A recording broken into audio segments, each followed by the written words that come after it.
Hey. Hmm. Okay. This is weird. I'm such a noob to this.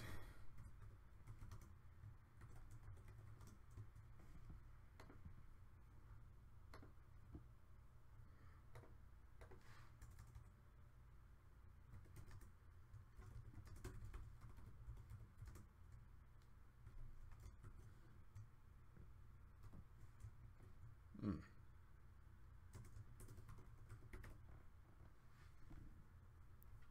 Okay. Okay. Alright. I have no idea how the event system works. I don't know how to start a stream or stop a stream. It's telling me to start the encoder, and I was like, okay, I started, and now I'm suddenly in this segment, so it's weird. Hmm.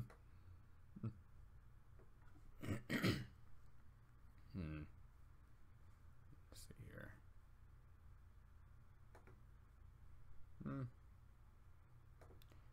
Just currently trying to make sure everything is set.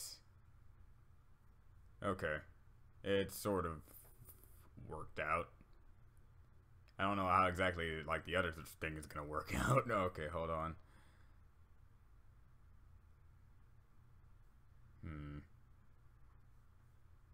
Alright. Alright. Yeah. That's just it. I don't know what's up. I tried to start the event that I started, and like I tried to start the event that I started, but apparently it didn't, and it just shot me over to here, and it just had the old title from last stream. So I'm kind of confused in on itself. I'm sorry about that. Super Gamer Kid. If you want to donate, I think the best way to donate is doing a super chat and just donating via ads, and that will transfer to my AdSense. But I'm not doing the PayPal thing anymore or anything like that because my financial situation is pretty okay at this point. So I'm confused. I've never done streams before. I probably should have asked Josh to help me on this, but that's a mistake I hope to rectify later on. But I think I should say this now. This is the last stream I'm going to be doing, and then like the consequent frequent uploads of streams I've been doing. For now on, streams will only be coming out only on Fridays after this one. So yeah. And this stream isn't anything really special, really. It's just a stream. Basically, just anyone who is ever interested in my story that's currently on DeviantArt, and just want to ask questions about that, because there were some people about that. This is a good stream to end off on, because it will show that the constant upload of streams is actually dwindling down.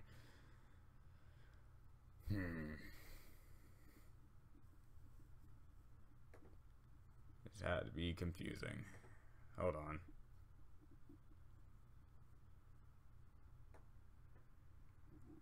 How exactly do I get rid of this one?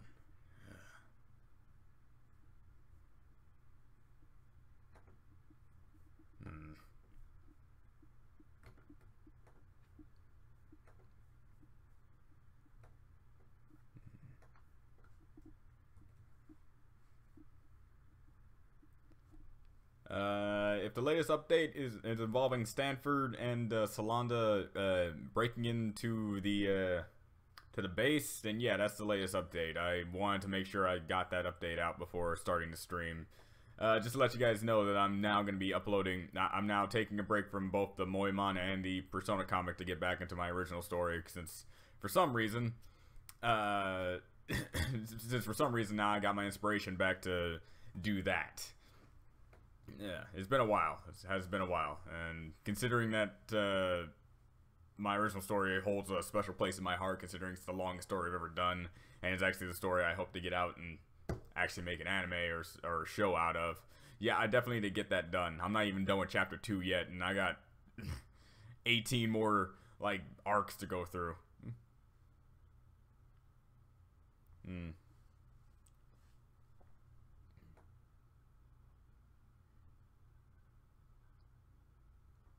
Alright. And this stream really shouldn't be long. It should be about an hour, since I know that unlike the other streams, like questions and stuff will not be like oversaturated. Is that the right word to use?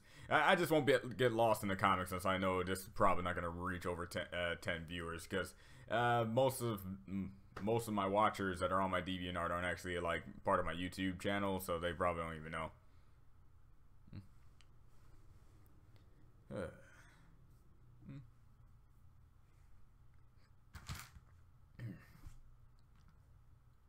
But basically just to fill up time, so I'm not just sitting here waiting for anything to happen. I guess I can just like explain the current like stuff that's going on when it comes to the current chapter. Everything's for the story as a whole, everything's mapped out. Everything's pretty much like I just need to get to certain points in the story that I know that will happen. Like I have everyone that's gonna have to be affected entirely through story plot progression and that sort of deal. So nothing's actually like made up on the spot. The only thing that's ever made up on the spot is character dialogue and maybe certain situations on people's powers and abilities. Because Salanda, that's currently going on right now, her weakness wasn't that she apparently turns into a toddler whenever she manipulates atoms in the area too much. It used to be that she could just like spam it, but now I realize I need to give her some sort of a crux. So at that moment I thought, okay, this is the best moment to introduce that crux, and I think I executed it pretty okay. It also shows a different the sort of dynamic that Stanford and Salanda have. Alright, see you later, hi. I'm happy that you at least came in to say hi like you usually do.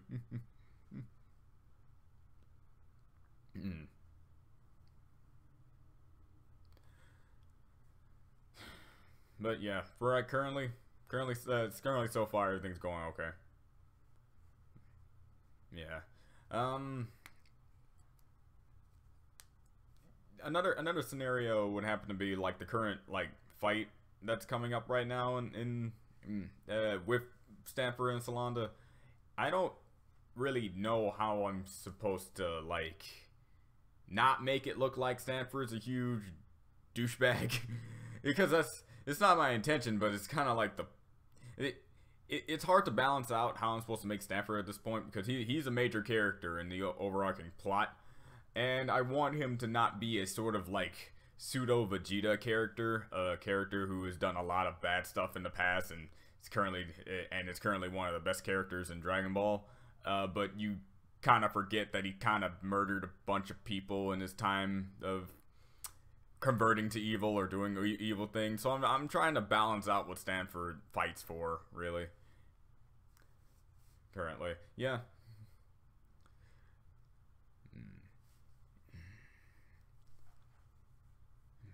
Let's see here. I am currently trying to make sure that the stream that I did as an event isn't affecting the stream right now. That's just my wishful thinking to try to make sure that I'm actually doing something right, but something tells me I am not, and this is actually like affecting the stream someplace, because I see like two people waiting for the stream that isn't happening to come out, and the stream that is going on that no one's here. Or at least it's what I think they're not. I'm just sort of confused right now, so until I get that squared away, I'm not entirely sure what I'm doing. Hold on.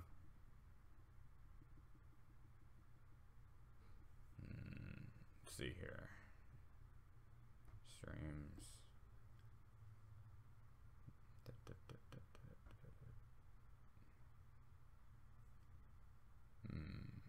No. From what it looks like, it seems pretty okay. Everything else is like, hold on. Okay, there's this. Let's see here. Basic info. It's like the layout here is so confusing. I don't know what the heck I'm even supposed to mess with.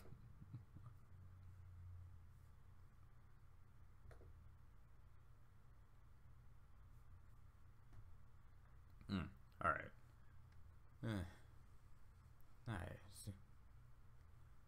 Nice, who came to the stream? Hey, shipping is magic. Do you want to link to that wiki where you can add your character to? You don't add it. Yeah, you can do that, actually. I've been thinking about actually, doing a Wikipedia for my characters. Trust me, it would make things a lot simpler. But to do a wiki, I would also need to make sure that visuals are also on hand, and instead of just putting like a random page from the story, I actually want to do like an actual colored picture of the character, which I probably might be able to get to if Josh allows me to use his Wacom pen, so I can use the Wacom tablets at school, since I can't use it now since they're no longer open due to the weekend.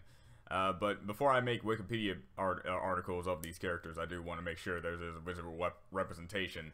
And plus, I'm not entirely sure how to do a Wikipedia page in general either.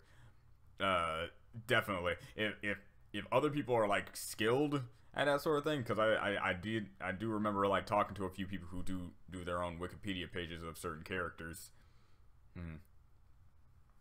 FCOC versus battles wiki just added.com to a track.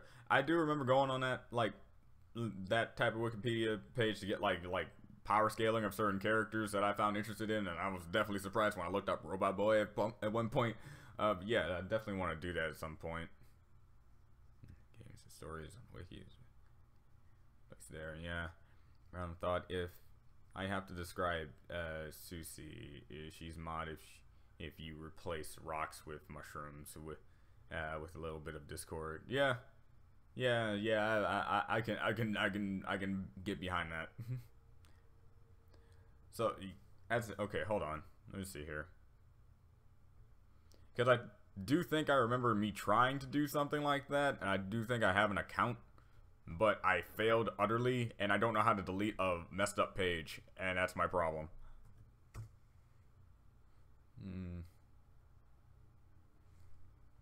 Because I'm sort of a perfectionist in I'm like tier 4 perfectionist. Like I will go only so far in a matter of which I don't believe it's actually okay.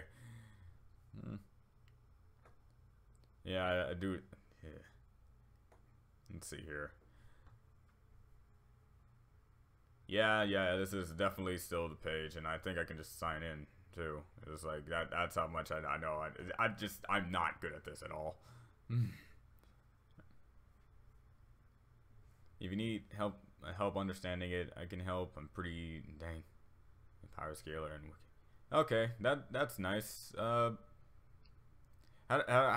do we like do the whole contact thing? Like, you have a Discord or something? I'm not entirely sure.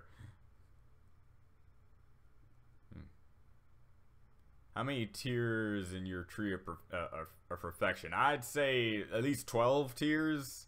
At least 12 tiers. Tier 1 is basically if you take your first step out of bed and it's not the correct step, you're basically going back into bed until you figure out how you get out of bed correctly. So no one can say, oh, did he get out of the wrong side of the bed or something like that sort of deal. Tier 1 is like true perfectionists. Kind of like Death to Kid levels of with his obsession with symmetry. Only with everything else in life. Right now, tier 4 for me, I only go so far. If you're tier 12, you just want to get it right.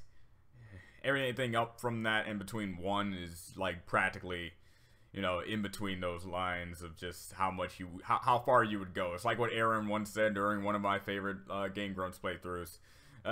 Sometimes you gotta look inside yourself and say, what am I willing to put up with today? In my case, it's like, what am I willing to accept to be okay in my eyes? Okay. Hey, it's fine, Captain Falconer. I'm just hoping to hold an event thing that showed up didn't confuse people, because I thought like it'll like start automatically, or once I start like the decoding process involving like starting a stream, it would do it. But no, it just directed me toward here, which was random.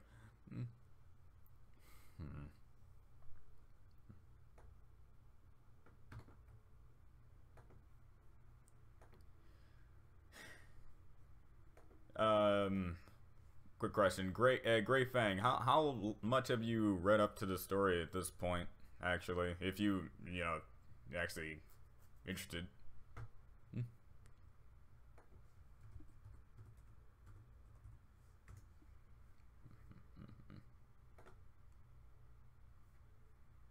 I'm currently going on Discord right now, so I'm just sorry if I'm seem kind of absent-minded at this point.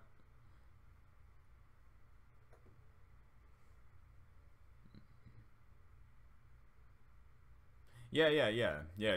I did see like some pre-commented stuff on the event page, and you did show up first, and other people were just saying like second, third, fourth, X number. It was my first time trying to be like organized for a stream instead of just randomly popping out of nowhere and saying, "Hey guys, what's up?" Yeah, I actually wanted to be structured, but apparently doing that just made it even more random.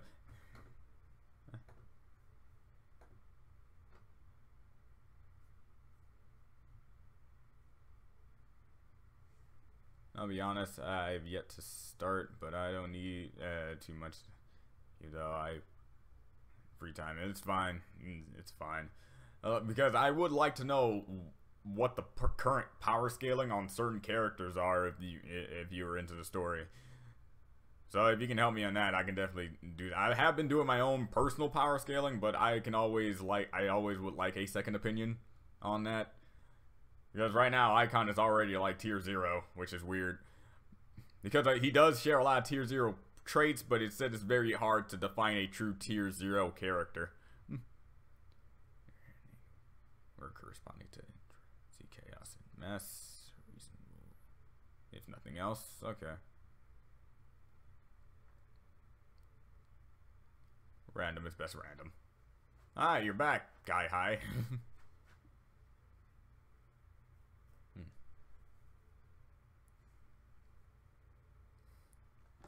Yeah, this is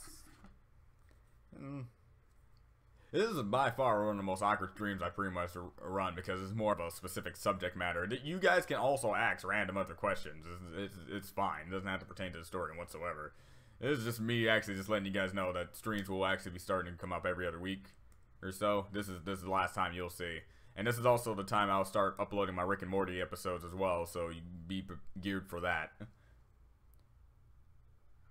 Yes, I found that there's an actual term for technomagic in media called technomancy that goes for machinery that works with magic or vice versa.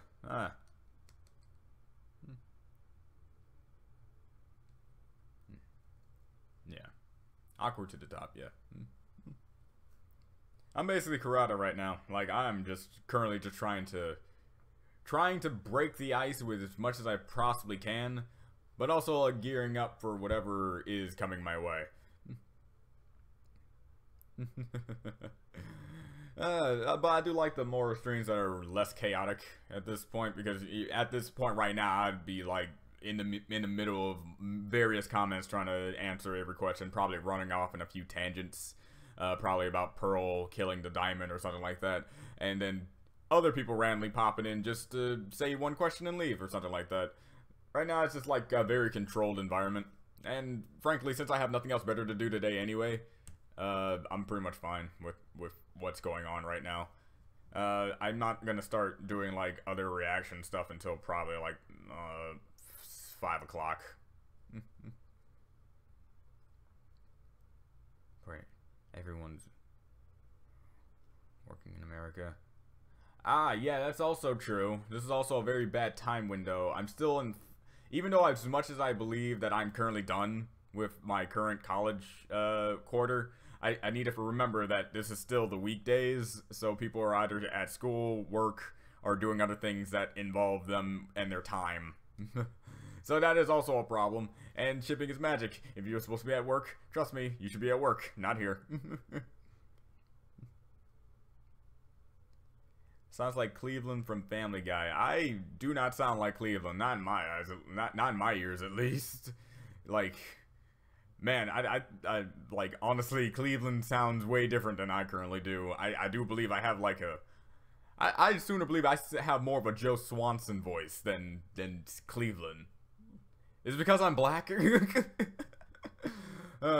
of course. Just a thought. Murder mystery arc in... Murder mystery arc. Yes, there is. There is actually a huge murder mystery arc. It actually goes on mostly in Caden's story. Yeah, in Caden's story there is a murder mystery arc. But mostly just for Caden.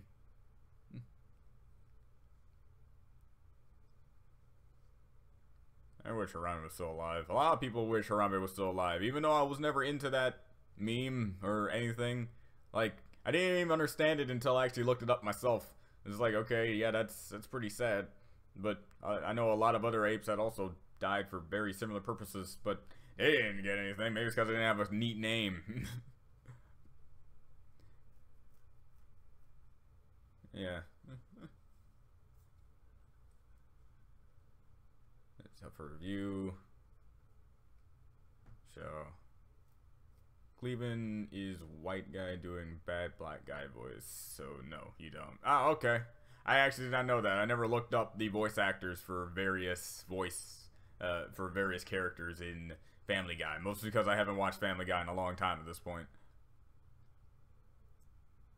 A Sherlock ripoff? Not really a Sherlock ripoff. No, it's not going to be like a murder mystery involving like they have to find clues, like some like type of Professor Layton kind of thing, solve puzzles and stuff like that. It's more of the matter that someone is going to be revealed to be dead, and you're just going to be like who actually did it, and you already have your current suspects on who probably did it, like instantaneously once you see who died, because I've already hinted at a few people who are gonna target this said person already. So I'm like right now, there's already like hints to a matter of who's gonna die and who's probably gonna kill that person, and Caden's gonna have to find out who did it.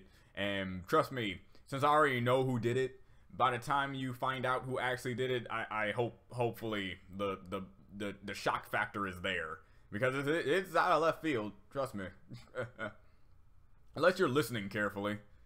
Unless you're really listening carefully, you would probably already know.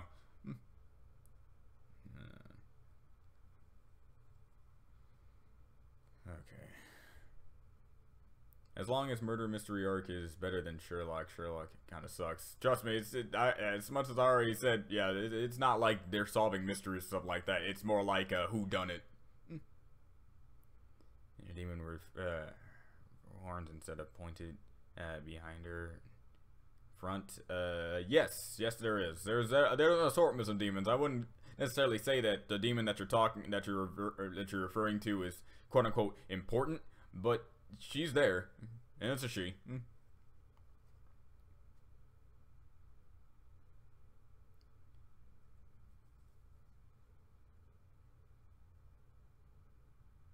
Yeah, you know, I don't like Sherlock from beginning of series 4, huh? If you, it is what?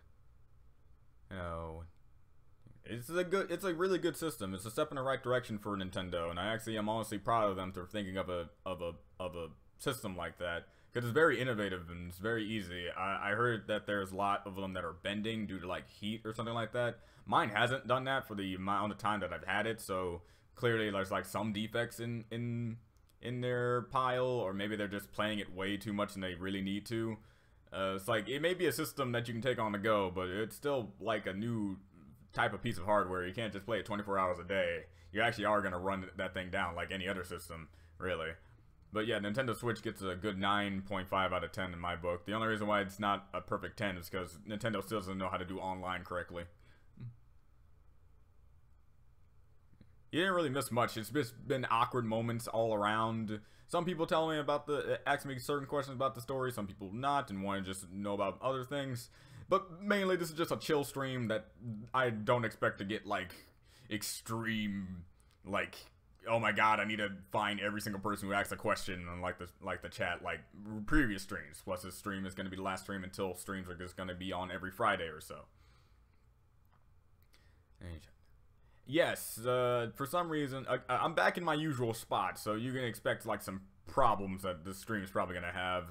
I think the only reason why the last stream got bugged out with the group stream that I had yesterday was because we just talked for too long and everything was just kind of, like, messing up on its own. And I think Discord on everyone's side started to kick in on their computers, so they started to take some bandwidth out of the actual connection. I thought a demon with those horns, with him getting stuck in everything when he runs. Yeah, I don't think that ever happens to her, but it would be fun. With that sort of inspiration, who knows whatever character I might make important. I was actually going to make one of the characters on top of the wall that Stanford flies over to actually be an important character, but I decided against it because, like, okay, this is actually more of a origin story for another character that's coming up. Have you played Clue? I have not played Clue. I have not heard of Clue.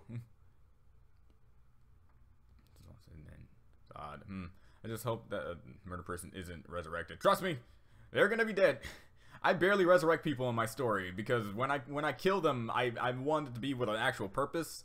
I will not lie and tell you that there isn't someone that dies that will come back. I will not lie to you and say that does not happen, but a majority of people who die stay dead, and they stay dead for that intended purpose. That's why I put up the process of obliteration, because since God exists and also the devil exists, that means heaven and hell exists. So if someone dies, their soul will go to either heaven or hell. So let's say a character goes to heaven or hell, you might meet that person that died on Earth again, but they're not technically alive again.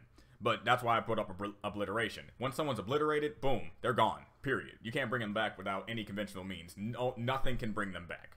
Like, period. So, yeah. Let's see. Oh, wait, am I actually... Whoa, okay. What's the best way to start a comic book? The best way to start a comic book is just finding out a good beginning. Trust me. Like, it took me a while to even start my first comic because I just didn't know how to start it. But once you start it, you just kind of work from there and everything else kind of lines itself into place. And once you reach a good threshold of what your universe is like, and then you take a step back and think about every single scenario before you start continuing on. Because I'm the type of guy who likes to think out his story all the way through before actually, like, getting to it. Because if it's all just making up on the spot, it's very easy to come up with plot holes. It's very easy to go this and that. So it's not like Naruto Shippuden where Kishimoto blatantly states that he kind of just winged it. It's not like certain things that Akira Toriyama did in the Dragon Ball series where he kind of also just winged it. And he had a plan to end it on a certain point, but he had to continue it due to money. So yeah, unlike me, it's just, I have an ending for it, and it's an ending. But that's just it. If you want to start your story, make sure it's mapped out entirely. Because on certain stories where I didn't think things through, I kind of just stopped them entirely and just trashed them. Because I either wrote myself into a corner and I couldn't get myself out of it, or if I did wrote myself into a corner, I made up BS reasons and Deus Ex Machinas all over the place that didn't really amount to anything. So it's like, yeah. Stories are hard, especially when you want to start one. But once you get into the groove, it should be easy. It all depends on your type of storytelling, too. Yeah, I always remember my old YouTube, and I still miss it. Interesting, demons transform. Yes, is there one that transforms into a form that has huge teeth and can't speak clearly because of them? The closest to that you can get is Mon, the demon that Judo, Leo, Tio, Vec, and Nina took out. That's the closest you're gonna get to, like, well, so far the closest you're gonna get to a demon who's structurally made not to really talk much, because all he has is just huge tongue and teeth. As for a demon that transforms into something that gets like a speech impediment in some way, I guess the closest thing to that would be Lilith's transformation, because Lilith is a Lamea, but she's also a demon lord who's part of envy. So her physique and demeanor is supposed to give off a weak sense, but she does have a different form that basically goes up like beyond your expectations of what she actually is supposed to look like. I would say her transformation should in like hinder her speech, but I don't think it actually does in my mind. At least it shouldn't, considering that she should actually know what the cause that her transformation would bring her. But if I had to make something like that, I definitely would, maybe as a joke.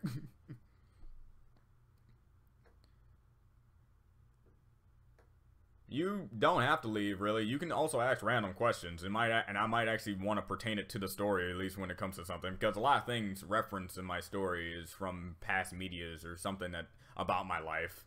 So if you have a random question, don't be afraid to ask it. I don't care. I would answer any question at this point. It's fine. This stream, another thing I should probably just point out, just because there's like a specificness to a stream does not mean that the stream has to just, you don't have to come into the stream if you don't know about the subject matter. You can still come in, hang out, and just say random other questions. I will answer any question, no matter what relevancy it has to the overall stream. This is just for people who, honest to goodness, actually want to know a little bit more about it. And hopefully with me doing this over and over, it will fuel more people who are either interested in the story, or get them interested into the story, and or give them more clarity on other stuff and just what to expect. I'm saying everything in the best of my abilities to not spoil like anything that I have planned for people, but I do want to talk about things that may or may not have confused people at this point, because as for the person who said to make a wiki for it, I do understand that like a lot of things can be very complicated in the matter, and I do my best not to make them complicated, trust me. At least not like Homestuck that just throws you into the matter of time shenanigans, and my head just hurts and immediately when when you get the Midnight Crew versus like all of the felt. So like, yeah, definitely this is just me just talking, really, and just gotta have a subject matter doesn't mean you have to leave. Clue is a murder mystery game. I think I probably heard of something like that then, but again, I don't really believe I actually played it. I do refer to SBS version elementary. It's sure flaws, but it's, at least you can watch an episode of random mystery. Yeah. Is there a character who is just a severed head? Who's just a severed head? I don't think I've ever came up with one like that. The closest thing to that is when Karada talked that one time, but that's about it. As for a person who's just a severed head, I'd probably have a Daluhan who can take off her head and or his head when he rides his horse or whatever, being a death god and whatnot. But that's about it. Not like something that's just a head, like Futurama style in a jar, or just flat out just a head without a body, tumbling around. I don't think I ever made a character like that. I don't think I can actually structurally write a character like that unless they have like a body they can at least get to, or at least control something. Now you make me think of a good way to make a bodiless head an actual character.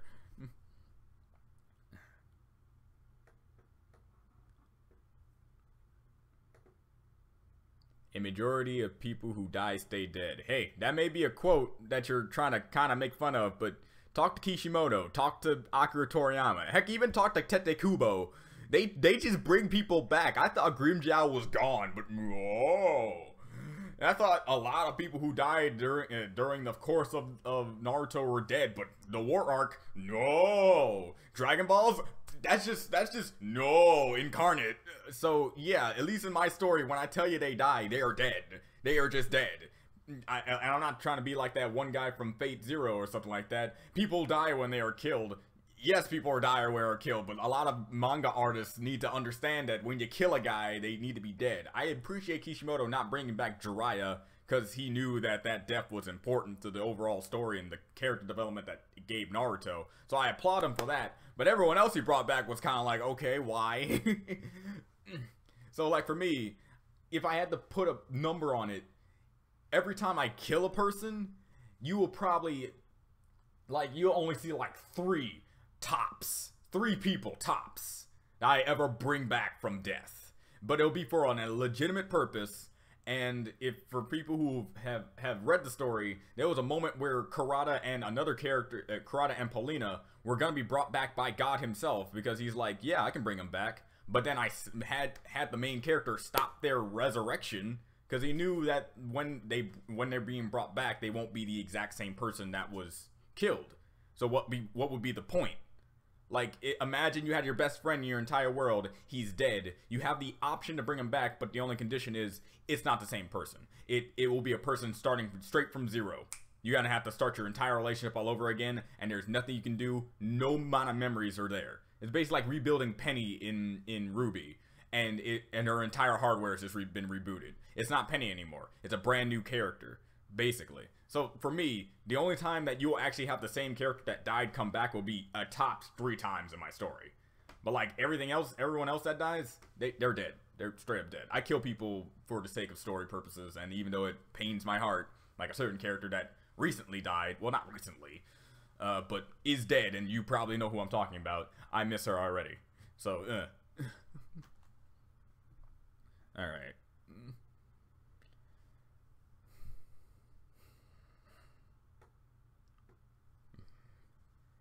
or a character who gets mad with people who don't understand that he can regenerate, so cutting and it's annoying to them. Yes, actually, there is a character like that, and I think he's a character who will not show up for a bit. He will not show up until at least Arc 4. Because, like, and since I'm still in Arc 2, yeah, it's gonna be a while since it's taking me this long just to get out of this one. But there is a character like that. He's basically understanding of his more immortality, and so he just kind of wanders the land, trying to find someone who can kill him. And when he finds someone who just, you know, is nothing, he just kind of gets bored and kills them later on because then he realizes they're useless to him. He's that kind of character. Point the murder case. Boomerang. What?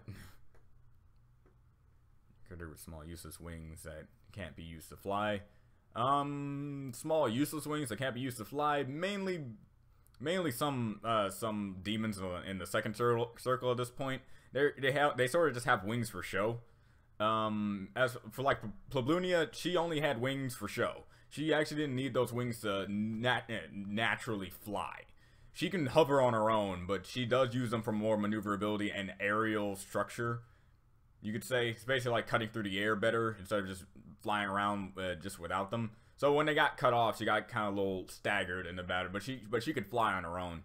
But most second circle demons kind of just have like wings for show.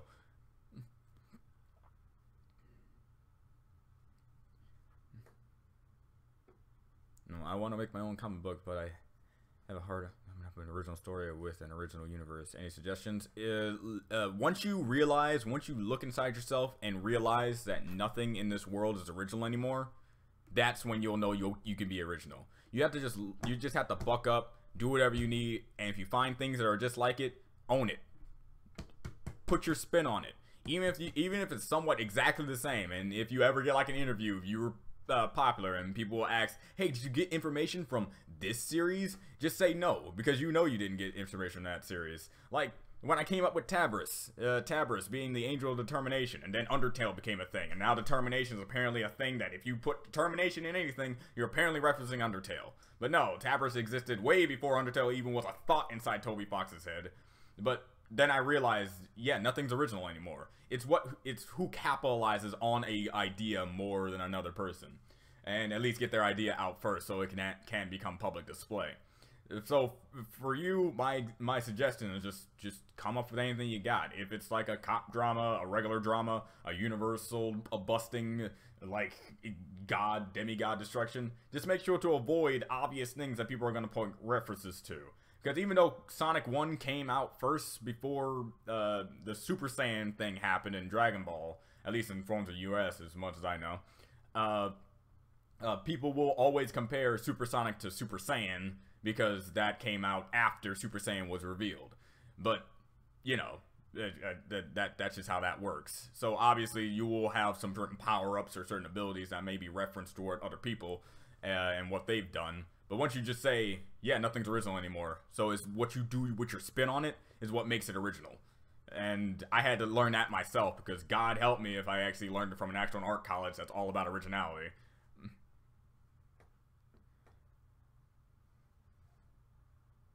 I'm good with ideas. What would you like? Demon, I have fire instead of hair. Yeah, I had a demon like that once, but that was like in like pre-alpha, like way before like I got into my current style. Actually, if I can actually find it, I know it exists. There's like my rough draft where it was still stick figures of the Nobody Cries for Nothing series, and it was like way different setting, way different like area, way different way of starting it. But if I could like do like a little synopsis for you, Judo used to be a catalyst for multiple different demons from multiple different circles. And then if he's in a pinch, that certain demon will then come to his aid and take control of his body and give him the characteristics of that demon. And then I scrapped the idea, because this was back when I thought originality was the best way to get your story out there. So I scrapped that idea because I realized that it's kind of like Ben 10, where Ben picks an alien and then turns to that alien for that specific situation. So once I compared the two, I'm like, yeah, I can see how people like draw a little bit too much parallels of of Ben 10, and subconsciously I would believe that I probably did it because I loved Ben 10 back in the day.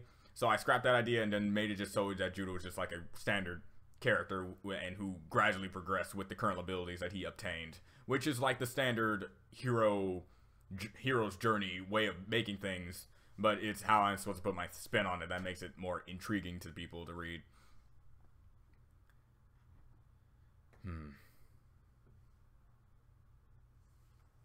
The statements count too. I've been doing pretty much statements here. It's fine. As long as you're having fun with the stream, because I'm trying to have fun as much as everyone else is.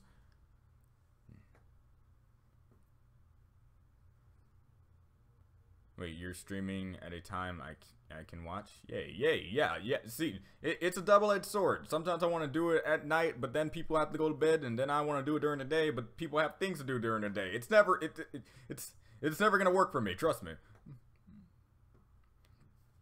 Maybe see those characters that die in form of flashbacks or dreams. There are moments where that happens, especially when it forms of Karada right now. Like, Judo will constantly have either terrifying nightmares or actual honest-to-goodness dreams about her. And also the family members that also died in the beginning of the prologue. Basically, a lot of people, if they ever do come back, here's another definition that you also have to come out. When you say are brought back, do you mean like in forms of when they're brought back, they stay in the story for like the rest of the time until they die again or something? Or come back for a certain scenario and then leave? Kind of like what Minato and Kushina did in Naruto. Kushina and Minato are dead, but they do come back for a short period of time with their character intact, thanks to what they did with Naruto. So in a way, they came back, but it didn't ruin anything because, let's say Kushina, instead of just coming back and helping Naruto in that one situation, she came back and now she's a staple character, and now she sticks around the entire way through. Yeah, that doesn't happen.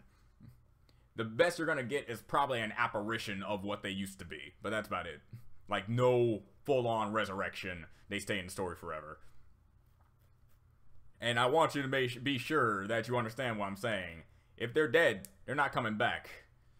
I'm gonna say that one more time. If they're dead, they're not coming back. So unless you have a confirmed kill, they're not coming back. Now, if they're not dead, they can come back because they're not dead. I would like to see more Pyrrha or Peniel. Yeah, those would be like wishful thinkings on my part because I love both of them, and anything I love seems to die. So you're a writer for Game of Thrones. See, that's the funny thing, because I've been writing a story like this since I was 6. I didn't even know anything about Game of Thrones back in the day, and I'm not gonna say that Game of Thrones didn't exist by that time because I'm pretty sure it did, novels and whatnot. But let's just say, it's like you don't know what you know until you know it exists, right? So when I made my story and start killing off a whole bunch of characters that people liked and stuff, people were like, "Hey man, you write just like Game of Thrones." I'm like, "What's Game of Thrones?" And I still, to this day, have not watched Game of Thrones, no matter how much I actually want to. And if I am gonna watch Game of Thrones, I might do it as like a blind reaction series, or maybe even do something like that. But like Game of Thrones has definitely just been allude to me. All I do know is that a lot of good people die. I know the only main thing I know is the Red Wedding, where apparently a lot of good people die, and other things happen, and dragons exist. Oh, okay, and White Walker's winter is coming. That's about my entire acknowledgement of the Game of Thrones series, and until I actually like hunker down and watch it, like how I had to do for the Lord of the Rings series at one point, I don't know anything about it. So yeah, but if you have to compare me to those who write the Game of Thrones series, yes, I do kill a lot of characters that many people somewhat like, in a very minimalistic degree, and it's not my fault in a way, because as I said, I don't write predetermined dialogue. It's not like in my head I'm gonna say, oh, I'm gonna make this character say this, which is gonna make them sentimental, and then it's gonna make them like them, but little they know she's gonna die in like later no, I never do that. I just let the character be the character, and there are probably a lot of characters that I myself that I do not like due to the fact that their character has to fit their certain trope that I'm making them follow. Like right now, I'm not really a big fan of like Kazuo a little bit, because I think I made him too much of a male tsundere, in a sense, and I've never been a fan of tsunderes myself. I've never actually been a fan of tsunderes. So like there are characters that I make them themselves because that's what my mind told me the best way to write this character would be. So just because I don't like it doesn't mean it's not appropriate for the story. That sort of deal. If that makes sense to you guys.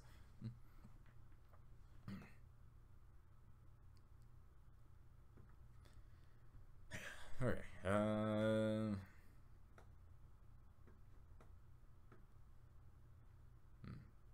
Whoa, okay. Oh, man, Wait, did I seriously? Okay, no. Okay, it's not that far down. Cool.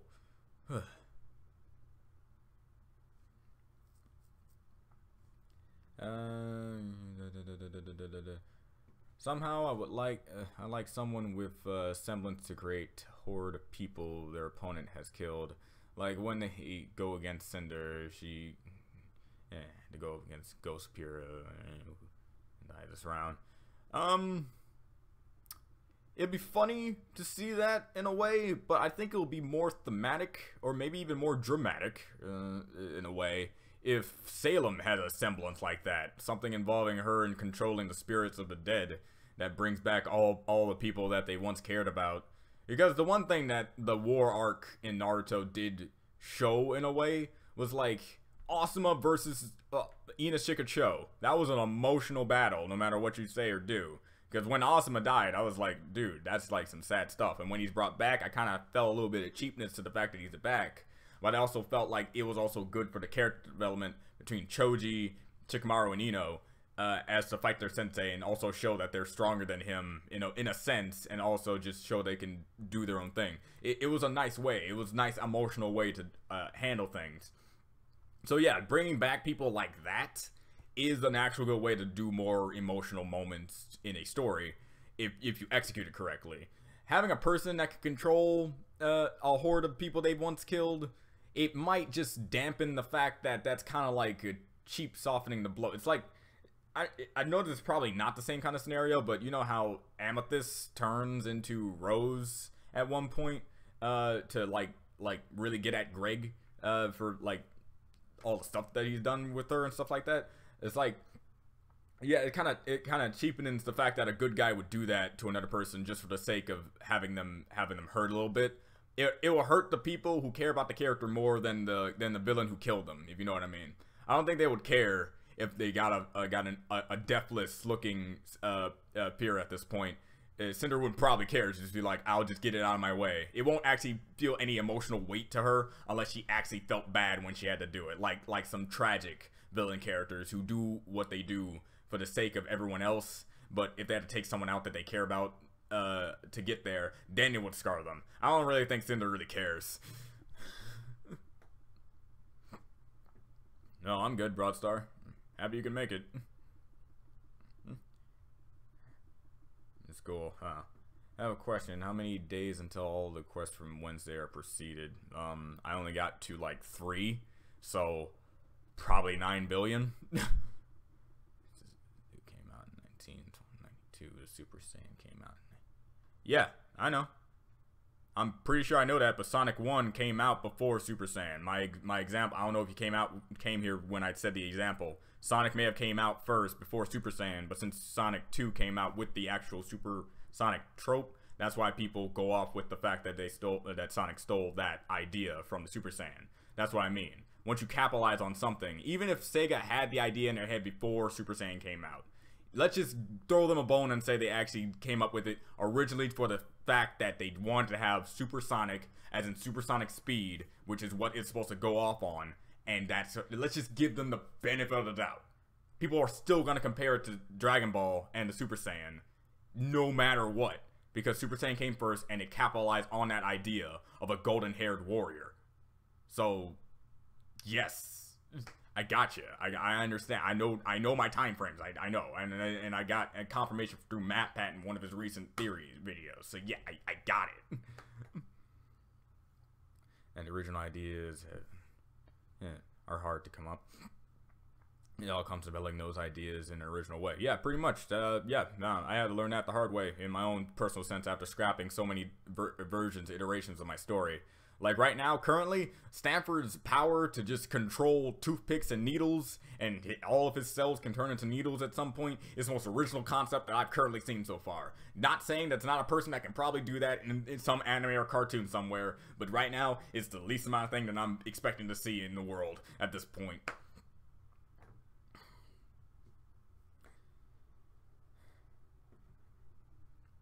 Is there a prominent parallel universe in, yes. Yes, there is, actually. It's gonna be an arc, too, in that universe. It's gonna be a very important arc. Very important arc. It's somewhere near... Hold on. Hold on, let me bring up my arc list that I made. So I don't get confused. And luckily I always have, apparently, my thing open. Alright. This, no, persona suggestions, this. There we go. Yeah, nobody cries for nothing arc progression. Yeah, how do you feel? That's done. Stricken with greed, that's in the 34% range. Those left behind, there's nothing to see. Judo and Judas coming together, torn apart, a future without you, a glutton for punishment, Tabris's heart. Blinded by anger, the story of why, brought down by envy, parallel diversity, my brother and I, her wonderland. I guess it's gonna be the story of why. Once we get to the story of why, that's when that parallel universe will come into play.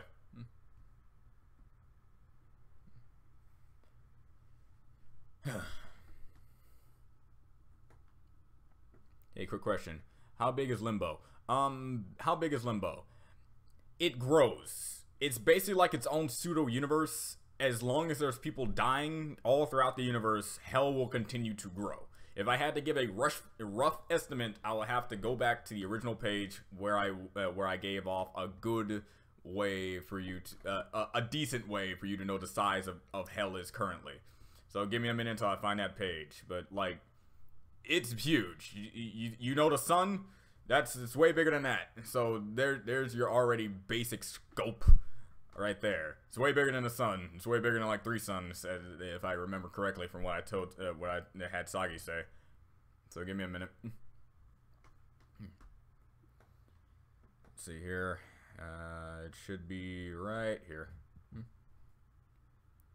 I don't know what's up with the internet, but for some reason it wants to be a jerk.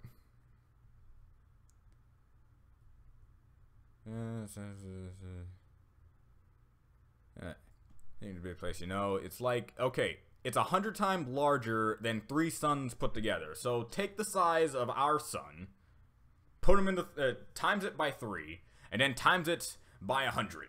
That's how big hell is in the beginning of the. Now let me reiterate this. In the beginning of the prologue, that's how big it is. Currently, 12 years have gone by human time. A year in human time is over 100,000 years in demon time. Because in hell, time moves a hell of a lot slower just so your suffering can last longer, you know? So a demon year is 100,000. And so 12 years times 100,000. Equal that up, and then take that, as a way of scaling. So you have hell being that big with 3 suns put together, then times 100. Then basically times that by at least 2. Let's just do that. I'm just going to make it easy for you and just say then times that number by 2. The amount of years it was into the story, so let's say 12. And each year from the demon time, it's a pretty big place. Like, you will not be able to walk, like, anywhere near, like, the distance of a planet. Like that would be considered like an inch to the place. It's a huge place. Because all throughout the universe, because hell isn't connected just to that universe. Hell is connected to every single universe that holds a soul that can die and go to heaven and hell. Heaven and hell are their own separate realities that keep in the souls of the damned in their own way. Heaven being the reality of the good places and the good people, hell being the bad place, obviously. So you don't just have that universe, you have other universes that have people dying constantly over and over. And they go to hell and heaven. So heaven's constantly expanding, and hell's constantly expanding.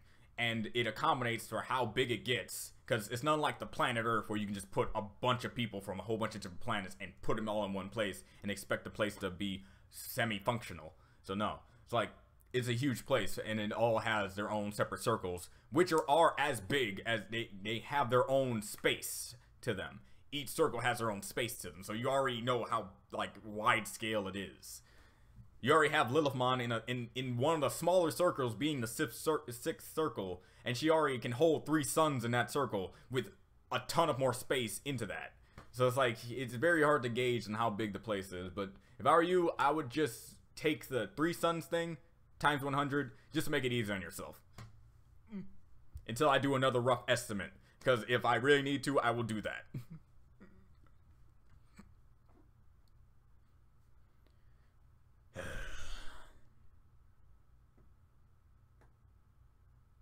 Question: can we discuss Dan versus Phyllis? Trevor Phyllis? I think I need to remember that episode to actually debate that. Might be big since it's the outer circle. Yeah, it's huge. Yeah, but because when Sagi mentions this hell, she's not talking about the space of hell that houses all the other stars in the sky. She's mainly talking about hell in of itself, the giant ball of wrath that God made. That's hell. The space around it is just the area. So that's that. So just in case no one knows.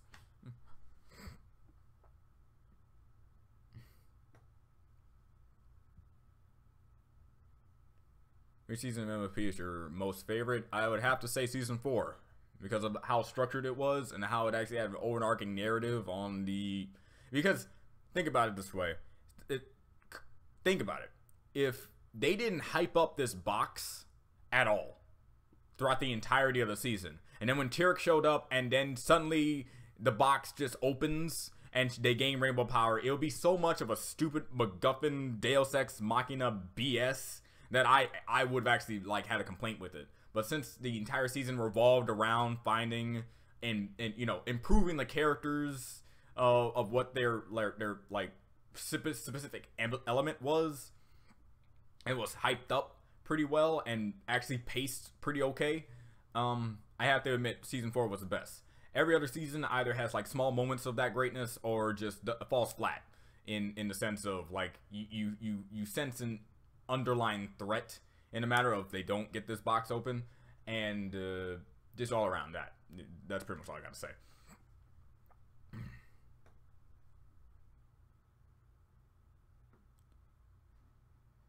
Oh, jeez. At what age do you start to draw? I started to draw at 5, but I didn't start to do my story until I was 6. I don't know when. It was like, okay, I'm not gonna say my light story.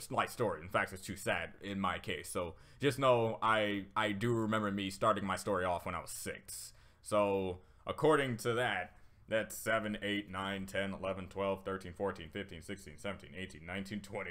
I've been drawing for 14 years, and those 14 years were sort of dedicated to my original story. At least in terms of constantly updating and remodeling the structure of it. I think there was only like 3 or 4 times I actually completed the story, and then I just scrapped it all because it wasn't original to me. Something I like about media of any kind is when people use dead or such characters weapons, like when Ruby and Penny's weapon. When Ruby used Penny's weapon. Does that kind of thing happen with? Yes, a lot of times actually. Like one of the more prominent times it's gonna happen to two specific characters. It's gonna happen in Caden's story. It's gonna happen in Caden's story. Okay, it's gonna happen in Caden's story, Kazuo and Yuzuki's story, Stanford's story. I guess I can say, I don't know if you read the like recent update, but you see Zodi. Let's just say Zodi has a story arc of his own, and it's gonna happen with him.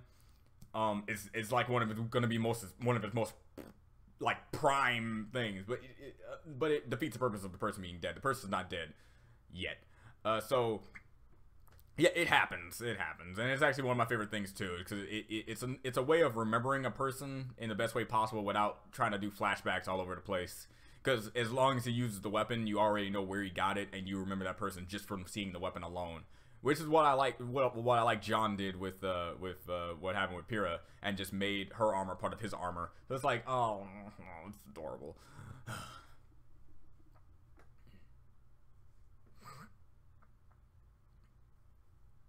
Yes. Hive swap. As for that, starting probably tomorrow when I get back from work, I'll start my playthrough of it. Because I was testing out a few things, and I was just trying to make sure everything worked out. I recorded a little bit of the beginning, so I already kind of know, like, the beginning part of it.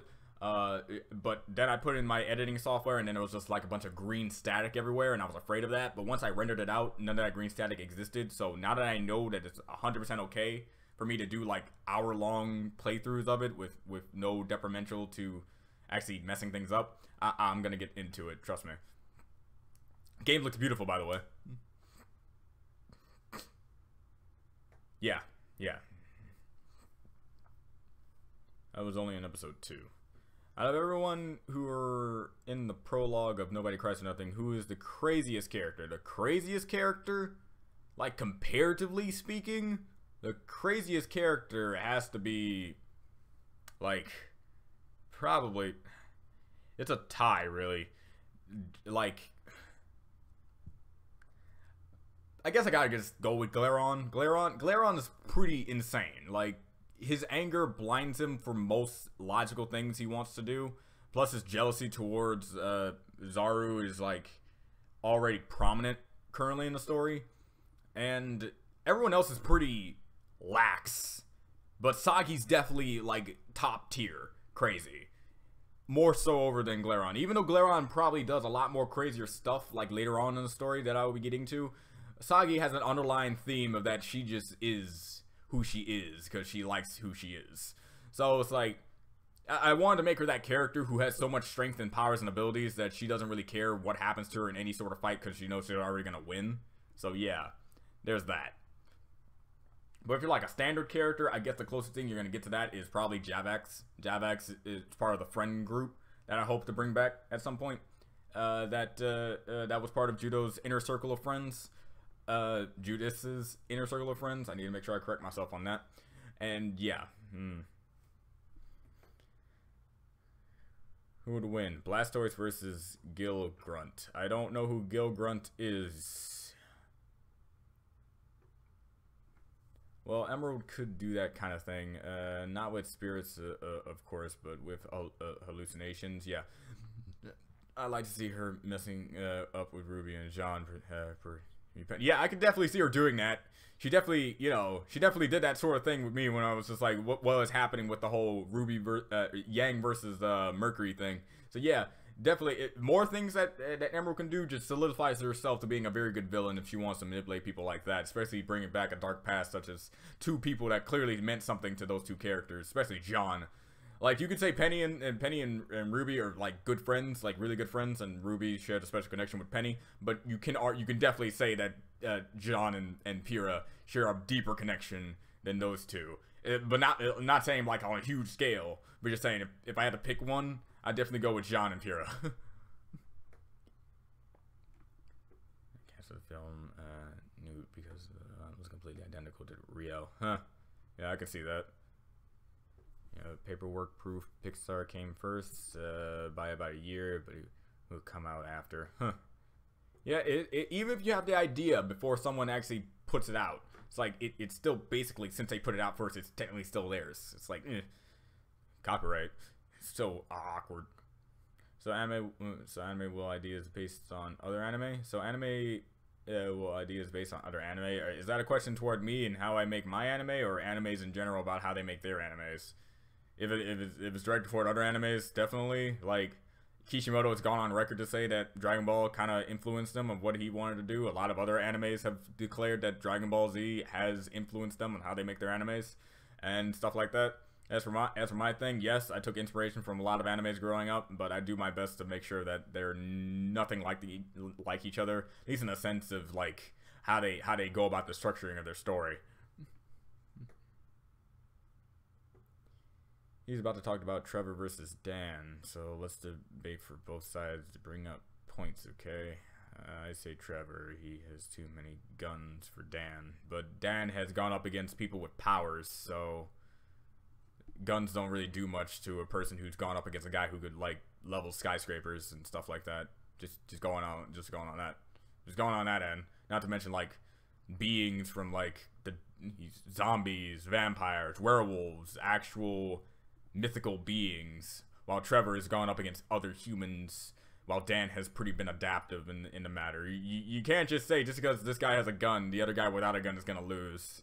It's how you use your mind and wit, and what the battle scenario is. If you're talking like point blank, they're right in front of each other, and yeah, I can see Trevor immediately trying to open fire on Dan, but we also need to go on like in character. So I can see Trevor not immediately trying to shoot Dan because he doesn't know why he's even fighting him. Or even if he knows he has to fight him, he would at least try to give like Dan some sort of a shot and try to see what he's capable of. Because I know Trevor. I played Trevor most of the time during the game. He's insane, but he's a likeful insane guy. So like the person for Dan would probably be sort of his equal in certain regards to how their mental stability works. But if you're giving like a few distance ahead from each other with no prep time, give Dan a few minutes. He'll come up with something.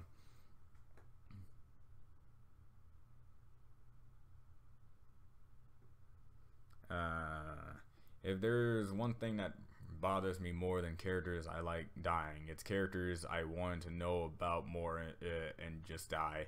Like Amber, who was in main before that, or during that. Yeah, I agree. I do my best to make sure that a character's entire arc is completely finished before killing them off. That's like my thing. My mindset was in the past, and I think it even carries over to the future now. My mindset was, if a main character isn't strong enough to handle the final bad guy, the final end-all be-all dude, and cannot contribute something meaningful for the last guy they're gonna fight for the story, that's when I'll kill them off. Because at least that gives them the candidate to be killed off. Because at least if they're not going to be useful at the end game, they can at least be useful during someone else's story and have that person grow and develop from their death. Because that's how that works. Not to say that every person that died will be because of somebody needs to be more developed in their way through that person's death. But I will say many reasons of why a lot of people seem to not be relevant. Because I don't want to be like Dragon Ball, where you had all these great characters in the beginning of Dragon Ball kind of just fade into obscurity because they just didn't meet the power scaling. Sure, you got the Tournament of Power now, but really, how is that really beneficial to everything that's going on when you already know if Goku and Vegeta were put in any scenarios that Roshi, Tien, and Krillin were put into? You already would know Goku, Vegeta would already have won that battle. The struggle in this isn't really real, in my opinion. It just seems like fake struggle. So I'm trying to be sure to make characters that are completely relevant, and if I do have to make them out, do have to stop them from being relevant, I will do it in a way that will make it okay. And I'm not gonna just say, okay, they went on vacation somewhere and they're training in the mountains and they'll never come back. No, if they have no further use, they die. I'm pulling an Icon, really. Icon really actually does that a lot in the story. Heck, he did it already, so don't remember, but are they any percentage trap characters? Trap characters? Actually, if you read currently, there's actually already sort of a trap character already. I use big quotation marks because that character being a trap character wasn't the intention, but you can basically call that a trap character, and that's Zodi. If you notice through the dialogue, they never mention Zodi's gender. They refer to Zodi as them, or speak for themselves. They use like abbreviations of them by saying M. So it doesn't really like specify that it was an actual guy or a girl. It's just Zodi right now currently has no defined gender, and that is for a reason. Plus, Zodi is a very pre-neutral name for both a guy and a girl, so that also is a good hint for you. But Lulu and Tora, yeah, they're pretty like, yeah, they're obvious what they're supposed to be.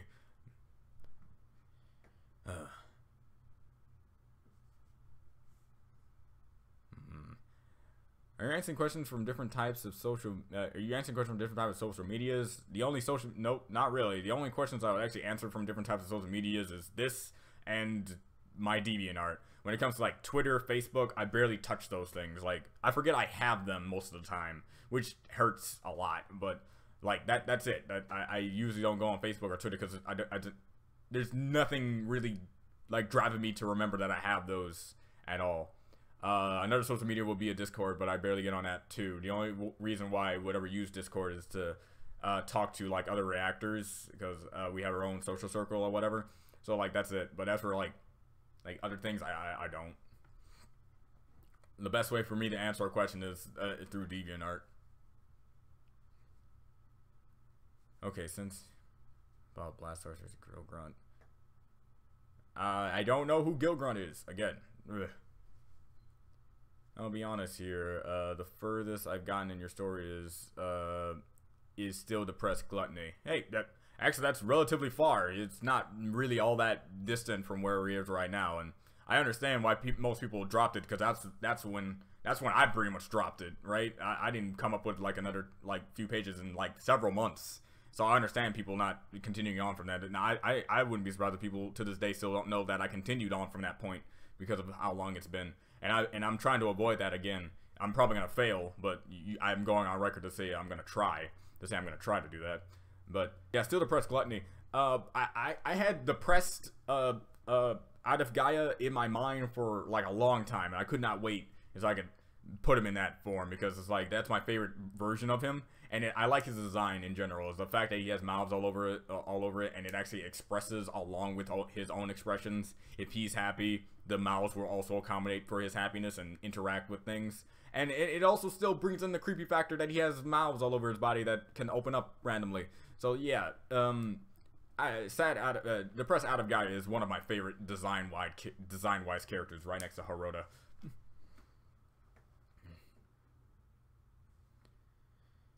Let's see here.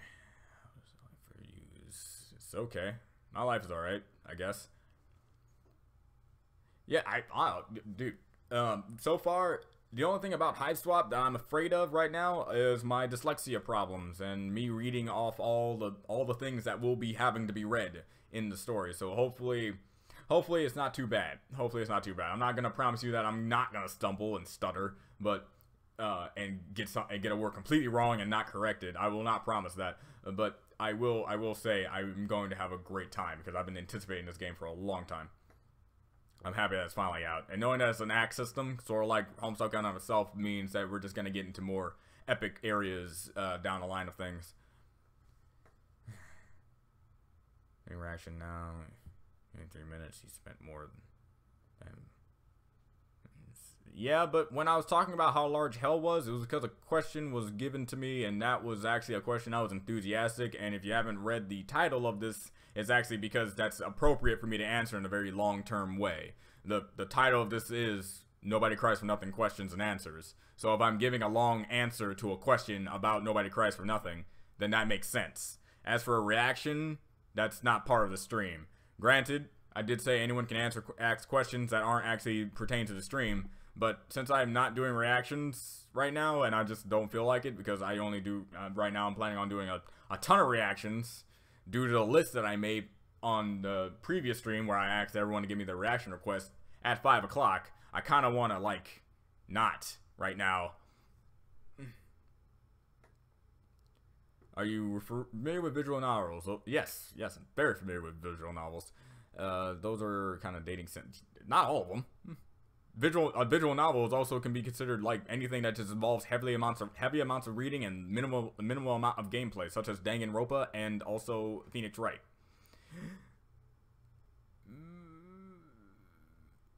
Yes, I have. Okay, so you basically said those are kind of okay. You were mentioning that there are visual, but trust me, I do know the visual novels are considered dating sims. The Sakura games, Sakura Spirit, those games have been plaguing me thanks to Noble of Lost Paws. So yeah, I know I'm all too familiar with those. So I did the math. When the story began, Limbo is 1/3 the size of our solar system, and afterwards, it's about 71% the size of our solar system. Huh. Neat. That's huge. Just think, instead of our solar system, you just got this huge planet that's the size of a solar system. Like, has there ever been a planet that's the size of a solar system? Yeah, I don't need no solar system. I am my solar system.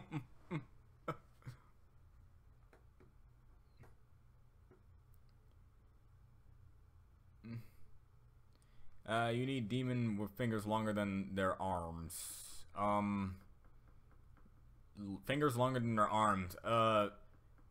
Hold on. Give me a minute. The generals' names that are currently in the story right now. Those guys. There was one general that I was putting thought into of actually doing that sort of deal. Let me have this sort of. There it is. It's the one guy.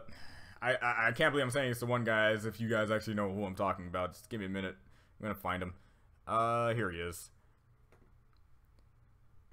Bible. Yeah, Bible. Bible Lowball. He actually was going to have fingers that were longer than his arms, but I instead accommodated just by making him basically generally around just extremely long fingers and arms. Bible is an interesting character. If you want to go back to the crazy scale, he's in that matter. His ability is definitely something that's out of a horror film. So yeah, that was in my head at one point. So thin that it's useless. You like to come up with demon characters that are practically useless to the grand scheme of things. If you want to have a lot of demons that are useless, and while I'm only highlighting the demons that actually do pose a threat to people, just look in the background of certain certain circles in hell. I might have put 1 or 2 demons that are completely useless in the grand scheme of things in forms of how their design was. I remember one demon that was just so fat I don't think he was even moving and could move from a spot. Like, yeah, that's his thing.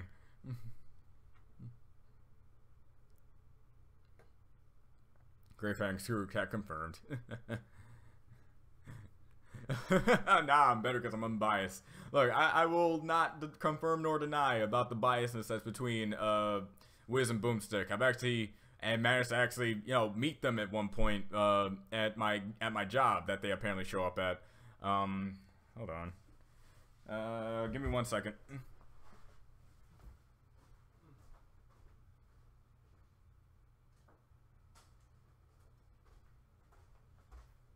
Just to show you guys I'm not lying to you guys, and I'm just trying to be that cool kid in class. I'm actually going to show you the picture that I was able to take with them, if I can get to the thing, obviously.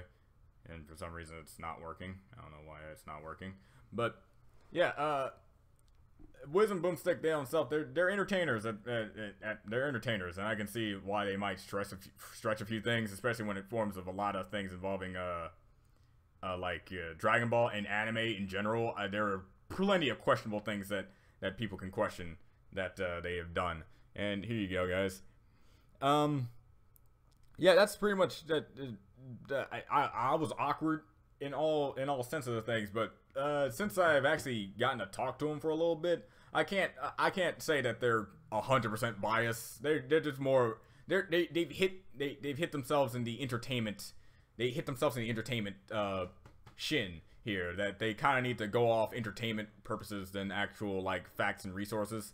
At least in some way, at least it's more enjoyable to watch them do their thing than like Superpowered Beatdown, not Superpowered Beatdown, like Animation Rewind or something like that, Cartoon Fight Club. Because for some reason, even if their analysis is considered better, for some reason, and it's not the animation. For some reason, I just have a less time being invested. I think it's because Wiz and Boomstick are actually really defined characters. So yeah, that's about it. That's about it when it comes to like Death Battle and stuff. But that's all I gotta say.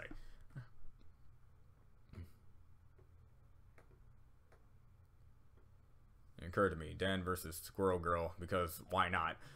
But the whole thing is, well, if you want to count Dan as a gag character who can apparently beat anyone despite the fact that he's nothing but a grouchy human, that would be something versus Squirrel Girl who can beat anyone with squirrels. That's why I wanted like Saitama to fight Squirrel Girl, because Saitama's thing is to defeat anyone with one punch. Squirrel Girl is like defeat anyone with squirrels. When you have two infinities coming toward each other with the exact same amount of numerical value toward one another coming into play, who wins? Friendship, I guess, in my opinion.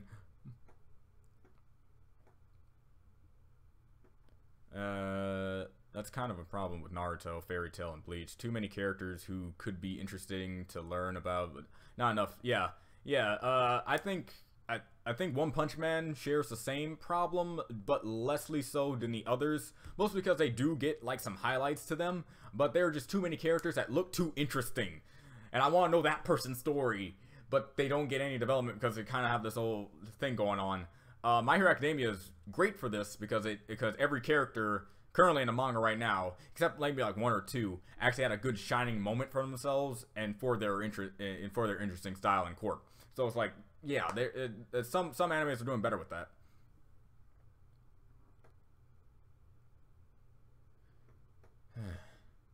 Sorry for the poorly phrased question. I'm having trouble following the live stream. I assume you were getting questions from the other social media sources. From the beginning. Yeah. One thing that a lot of people need to know about me and streams: I never just skip questions. I make sure to read every single one, just in case one of them was a question about something they want to know. So if the stream looks like it's lagging like a long distance away, it's because I'm just really far into the live chat, and sooner or later I'll reach the bottom. That usually happens. All right, see you later, Broadstar. If all nine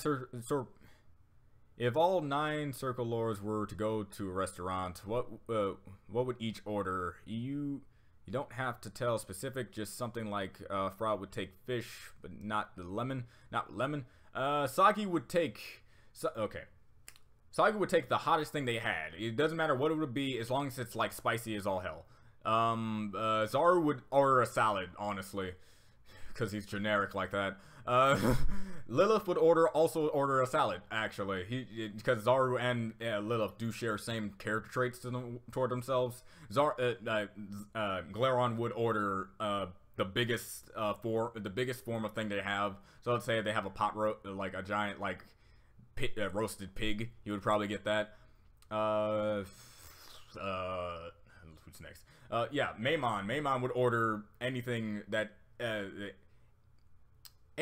tough. Anything that's like tough with meat. So let's say like a good like roast beef or something like that. Let's say that. Anything that's really like hard to chew. Fourth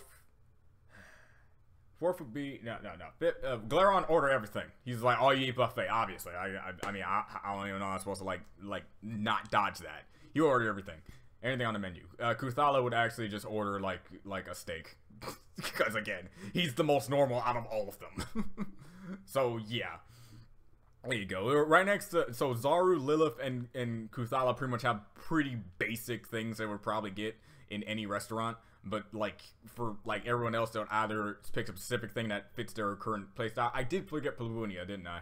Plabunia actually would probably just order like sweets, just in general. She doesn't do actual food. She would order any type of dessert. And if we're gonna count Tsunrata, the newest lord, she would order anything that is inferior in her food chain. So let's say since she's a lion spider, she would order anything in forms of like any types of meat for the lesser breeds of animals that are out there. But never eat sweets, actually. She's really a polar opposite to that of Plabunia.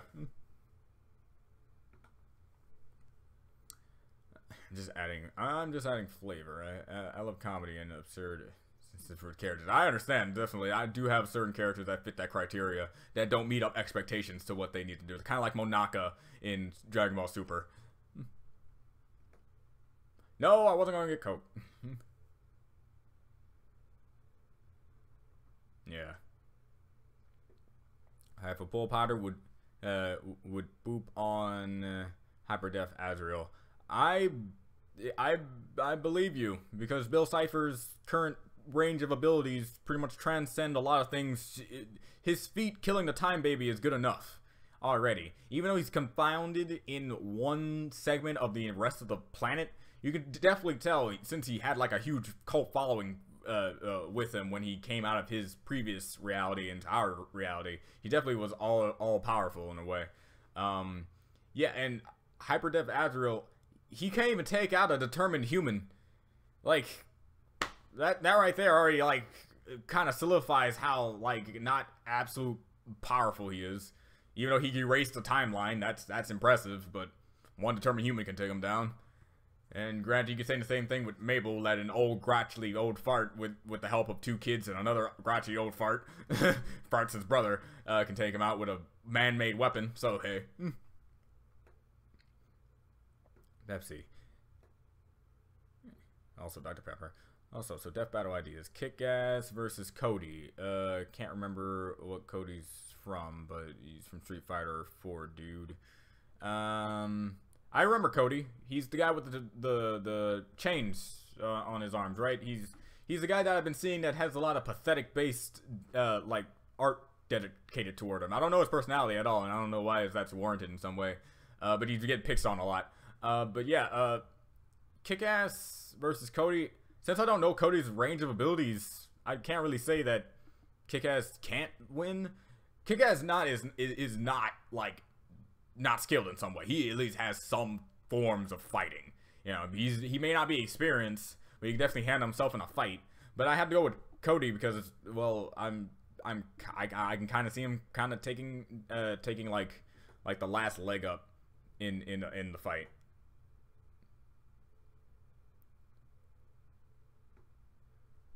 Oh, Kick-Ass reactions. I just noticed that you got here, man. It's good to see you. When did you guys from Death Battle come to the restaurant? You were working and you took that picture. I think I explained it. I'm gonna explain it when the Scruff McGruff and versus Smokey the Bear thing comes about, because I tried to explain in my previous reaction, but the thing got corrupted and I couldn't post it. But to basically do the Clip Notes version, I don't remember what day it was, but it was on a day where I was having pretty much a bad day, really. And they were like, okay, you can take your 10-minute break, dude. It's like, all right, I can take it. So I'm walking out of the kitchen area, down one of the hallway sections where all the seats are.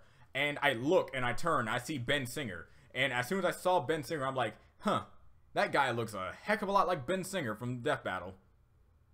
And I just went to go get my water because okay, I've seen some people who look like other people in my time, so I just thought this was one of those scenarios. I even had a joke in my head saying, huh, I wonder if that guy ever gets, like, people saying, hey, did anyone ever tell you look like Ben Singer? And then when I'm walking back, I see Boomstick, and I'm like, okay, seeing someone that looks like somebody is common. Seeing someone else that looks like another person of a specific variety, like the other person, being a combo, is definitely not. And then I looked down and I saw they had Death Battle shirts. I'm like, oh my god, this is Death Battle. So I took my water, went back, put that down, and immediately fanboyed a little bit because I didn't actually ever. This is the first time I ever met anyone like from YouTube that is in the famous category. So it's like I didn't know how to react without being awkward. But as soon as I went there and just talked to them, they were really chill dudes. Like, and I could have missed them. That's the like the tripped up part. I could have missed them because they already finished all their food and all their sushi and stuff, and they were about to leave. But Boomstick dropped his credit card under one of the seats, so we had to try to get it out for him. So if it wasn't for him accidentally missing his card, I would have missed him entirely, because they were just about to leave. If it wasn't for that one mishap that made them stop paying, it's like, that was incredible. So I just talked to him for a bit. I got a picture with him. I told my manager about it, and he fanboyed out too. He's like, what? I never seen a man run so fast. I never seen a man in a position of power run so fast to get his picture taken with the entire Death Battle crew. We're talking about the animator. We're talking about like the other people involved in the matter. All of them.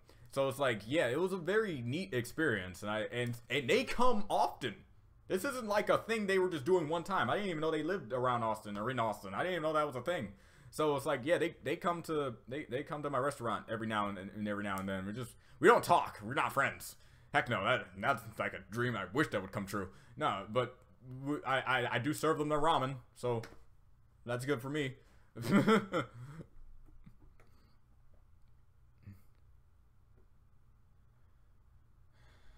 Okay.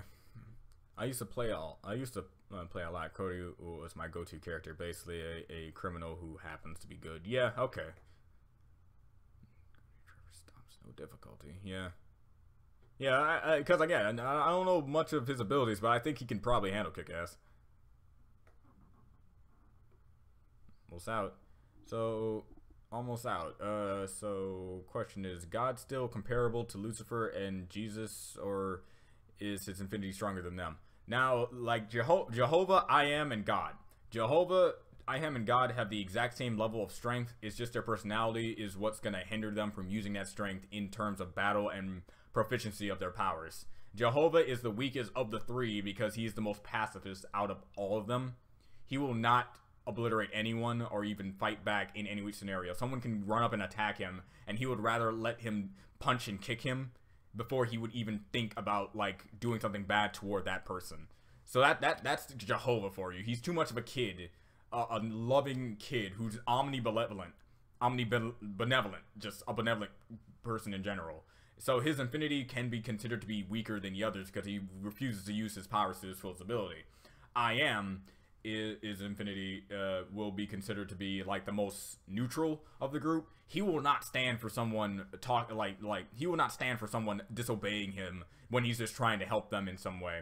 But he will not like go out of his way to change out the very fabric of everything that is being to get his point across. Then you come to God, who will change literally anything he feels like because he is that guy. He's the guy who will let you know he's ticked off. He will obliterate anything that ticks him off in that way. He's the one who got rid of most of the things that were like very, very minuscule in forms of like sin-based arguments of the world.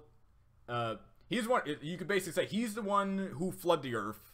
He's the one who threw the meteor to kill the dinosaurs. He's the one who sent the plagues. He's the one who did all this wicked stuff. If Jehovah was the person who was in charge of all like the biblical like apocalyptic things, those would not have happened because Jehovah would not want to do that sort of stuff. So it's like it all depends on what they want to do with their abilities that has their comparability to their infinity level. Lucifer's infinity is very far inferior to God's infinity. God created everything and everything that is. The only thing Lucifer has ever created, like he created, is sin. He created sin. God did not create sin.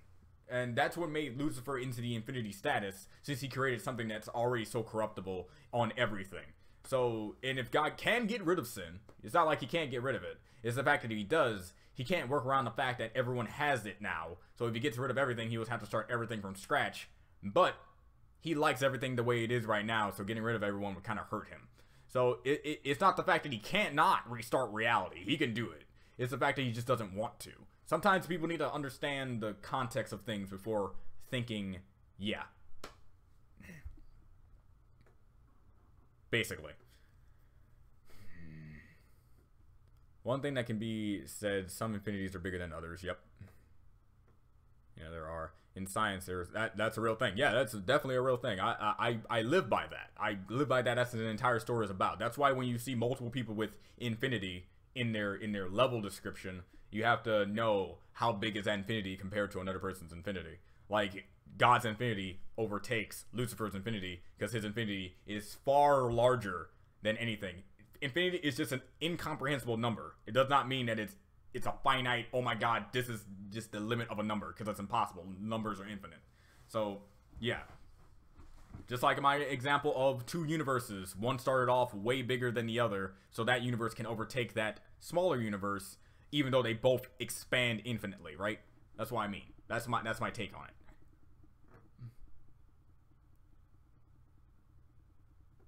it. George Carlin? I don't know who that is. I'm about to just hold on. The best of George Carlin. What is? Oh, he's a stand-up comedian and a voice actor, or no, regular actor.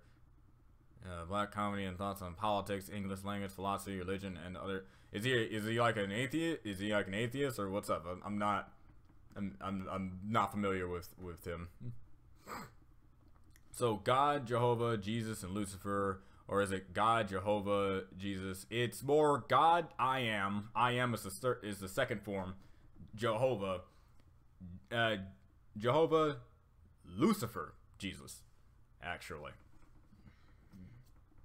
Jesus is actually at the end. These supports with my power scaling. You work at a ramen place? No, I work at a sushi restaurant and I make ramen. I'm just a small part of the bigger thing that is the sushi restaurant.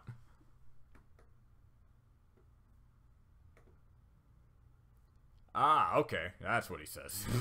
That's hilarious. And that's pretty much what religion is, kinda, sorta. It's like, my God has a... yours. I don't care. Ooh, yours is the king of all other gods and controls lightning. Ha! Mine created the entire reality that we see before us. Suck it.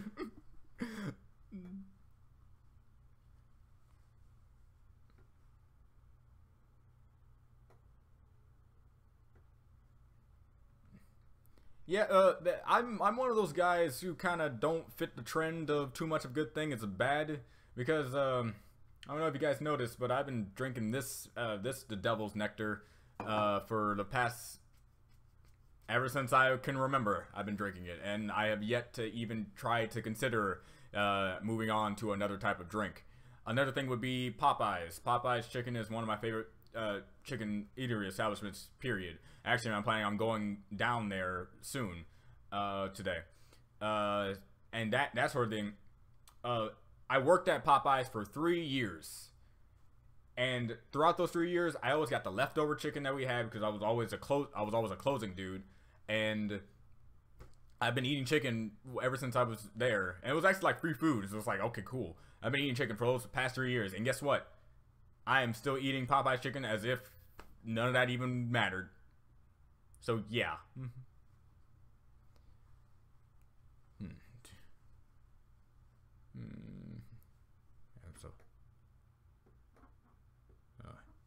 Experience. God, I am Jehovah. Oh, you got the joke. I don't know if you said that to get the joke of why the naming scheme is like that, but yeah, that's what it's about. Yeah, I will agree. In my chicken circle, like right now, it's always been Popeye's chicken is above everything. For Church's chicken, I have to be in the mood for Church's chicken, and I also gotta be in the mood for KFC. Now I'm just making people hungry.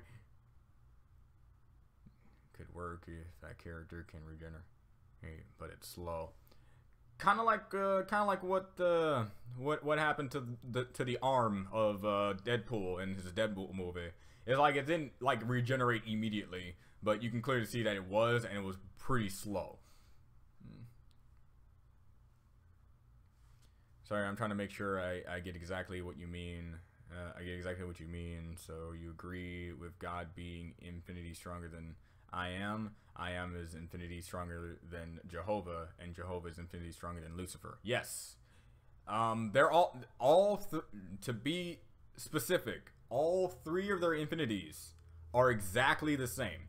This joke like that was said in the story itself, and it was in sketchbook 3, I believe, probably 3, where Judo is talking to Jehovah, and Judo says to Jehovah that he probably knows about everything that's about him because of his infinite knowledge. And Jehovah says, no, I knew about you like 3 or 4 minutes ago. But God would have known him because he does have that infinite knowledge, and I am would have put in the effort to know about him because he did have that infinite knowledge. That's how that works. They all have the exact same amount of infinity. They're all equal in their infinity.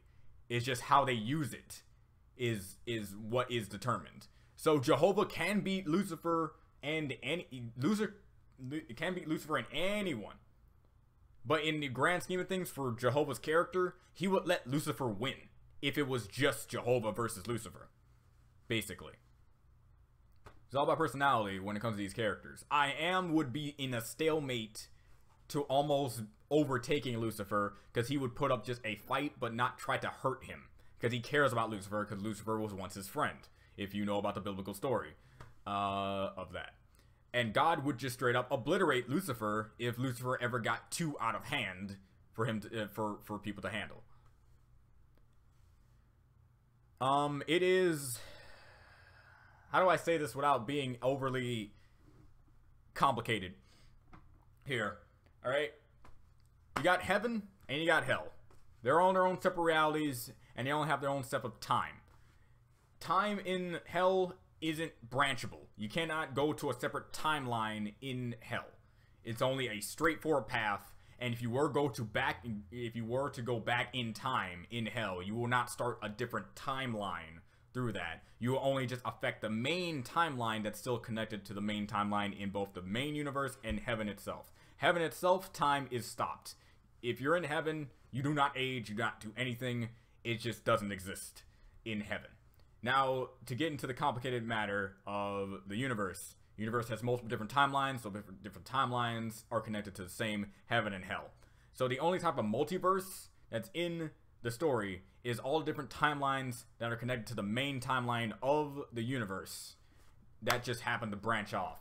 Hirota explains this really easily, if I can just get to her. Like, really easily than what I'm doing right now. Because it's very easy for her since it's her job. And I can't really put myself in her shoes at this point, because I haven't gotten to that segment yet. But the only type of multiverse that you can think of right now is just that. Like, basically like how in Dragon Ball, how Future Trunks' timeline is its own universe, which is why Xeno exists. So it also shows that Xeno is not beyond the scope of time. Is that sort of thing. You will have multiple different types of people in those separate timelines, yes. And God exists above all those timelines. That's why Hirota can just walk up to him, tell him spoilers on future events that's gonna happen, since he doesn't he's supposed to already know those events anyway. But since Jehovah acts, he just didn't care to try to use his infinite knowledge to understand the concepts of that time thing. Got it. So so if God's fifth dimensional, yeah, okay, there you go. If you message restricted. I actually saw that for once. It saw a person actually message restrict their comment. Never seen that before. Yeah, I saw Rick and Morty. It would. If you ever saw. Oh wait, hold on. Do any demons? The main demons smoke. Smoke anything really. Tobacco. Not they're even an old newspaper. I used to have one character that smoked. Actually, the first concept for Stanford, he smoked a lot, but then I changed it to toothpicks. It's not that I 4-kids them up. It's not because I 4-kids them up, because I found his power would make more sense if he just had toothpicks. But as for a demon who smokes, yes, there's one in Anger that does that. He's not entirely important, but he does play a role. If you ever saw Rick and Morty, it wouldn't matter. Yeah, I got you on that. I actually, okay, I got done with watching episode 6 of Rick and Morty. So if you remember episode 6 of season 1 of Rick and Morty, I know exactly what you're probably talking about in forms of there's different timelines where different things happen, and you can probably go into that timeline and just be there and that sort of thing. But God doesn't, it only exists in one plane. There's only one God. Yeah, I know about the meta restrictions that the person themselves will delete it. But what was wrong with the comment? Is he actually 4th dimensional? Is he actually 6th dimensional? Is he 5th dimensional? Because if we really want to do power scaling, we need to power scale off the most powerful thing in the verse itself, and that being Nothing and Icon themselves. Because those are the top tier, like, literal most powerful characters that will ever exist in the story. I'm lying.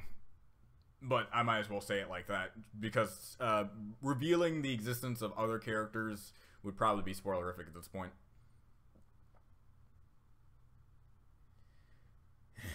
Who are you and why did you steal my cookie? I don't believe I stole your cookie. I don't believe I did. I don't even have cookies. Now I want cookies. See what you made me do? You made me think about cookies. So based on your search, God and everyone else would be comparable to HD Azrael and Bill Cipher. I know it's hard to fathom, but you can put Infinity into a category. I know I can put Infinity into a category. Why do you think Why do you think in the very beginning of the prologue you see Lucifer, level, infinity, and Jesus, level, infinity? It's like you're saying, okay, apparently Lucifer and Jesus are equal. No, they're not equal. One of them can clearly overtake the other, and in my story, Lucifer can overtake Jesus if he felt like it in an actual fight. Which is, but like, here's the thing. The whole biblical story about when the Antichrist comes out, then Jesus will have to come down and fight the Antichrist. The Antichrist would be weaker than Jesus. That's just it. Because having a piece of Lucifer will not be enough to beat Jesus himself. So, H.C. Azrael, like, I can see that. Because right now, God is not limitless. Even though he's limitless in the forms of his own existence. The beginning of God is that he created everything. And since he created everything, he understands and can manipulate anything because everything is what's created, and what he has created can be easily taken away. Easily be taken away.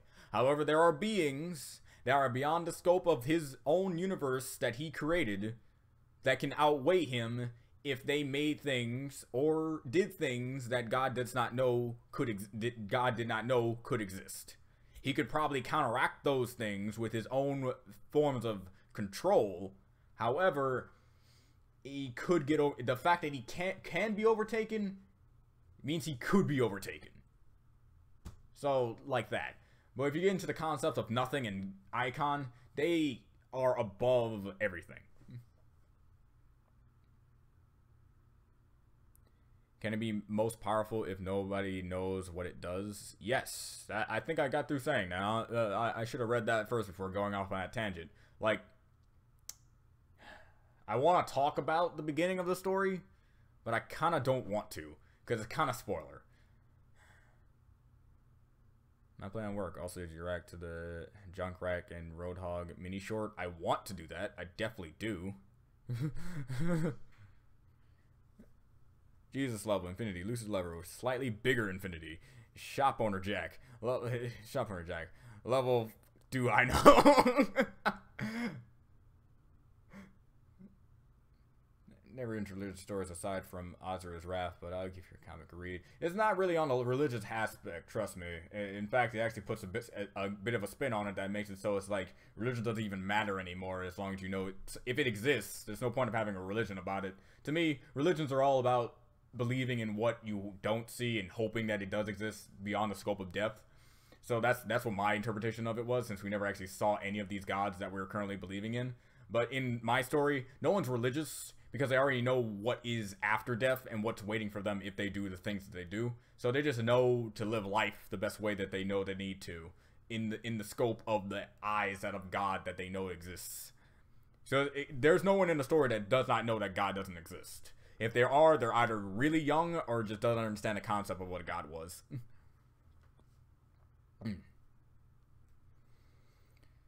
Also, is that Yin Yang sword able to hurt loose? Yes.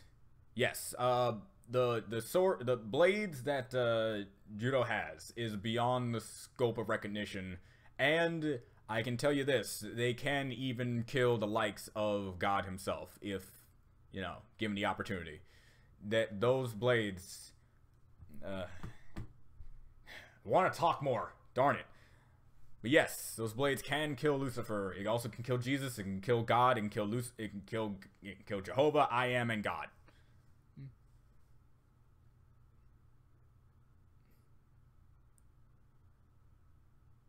Yep, they're OP. You don't just throw around the God title and just have them be instantly one-shot by things that aren't given a God title. Cough, cough, Goku, cough, cough, hit. But, like, that sort of deal. Like, the name God is usually preferred to only those who are given the title of God are given to those that have created and manipulated things to the best of their ability that affected life in a bigger way than just there. That's why if there's any other type of powerful beings, they're considered to be demigods or an assortment of another type of creature, but never the finite title of God. Alright, see you later, Rose Lips. See you when you come back. No one upstages Jack. It's mainly how the... Okay, why did the cow hate the meat factory? It has some beef with it. When will I have a stream where it won't have a person doing puns? I like more grounded characters and powers. Then my story is basically where you want to show up at, because the god characters don't even show up and do their thing for like a long time.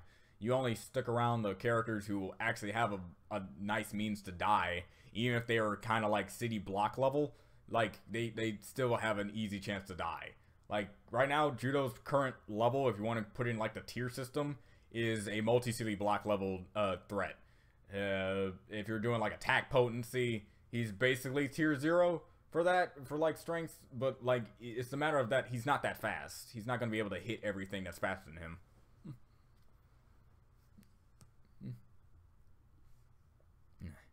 Why didn't God kill the devil? There was a stream going on, devil was hosting it, and devil was hosting it.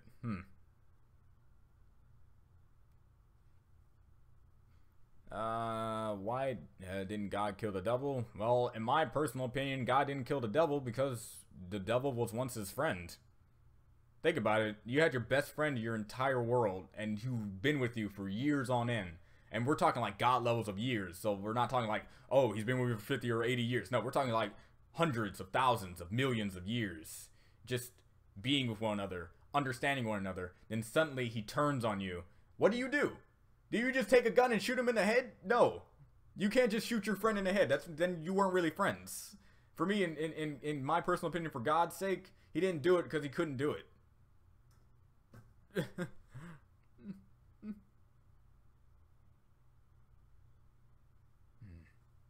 It's like that's always been my philosophy.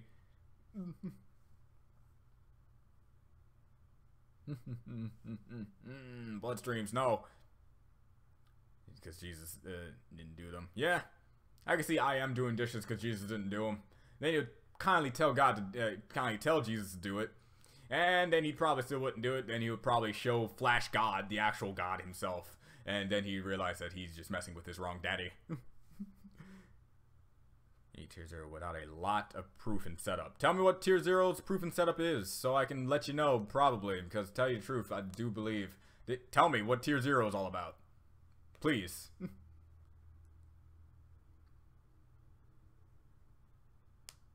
Put on some pants. He's still wearing a toga or something. He's still wearing that thing. This is a sheet. Sometimes you gotta put your friends down. Yeah, you sometimes need to do that, but in God's scenario, he thinks God was the first form of prison. Actually, he's the one who created the first prison, being hell, and he did that because he wanted to be sure that his friend was not worth saving. But when you have an omnibenevolent and a person he created be a thing that he needs to kill, you kind of need to put yourself in a scenario. You don't become a dad, have a kid that you love and cherish. Spend 10 years of his life just loving him, then after he kills like someone accidentally or does something because he believes it's right, you don't just snap your kid's neck. You don't just do that. Better yet, let's just say he did something that he thought was right and you didn't agree with. Like, let's just put in a more broader scope, please. You don't just run up to your son and snap his neck. You don't just do that.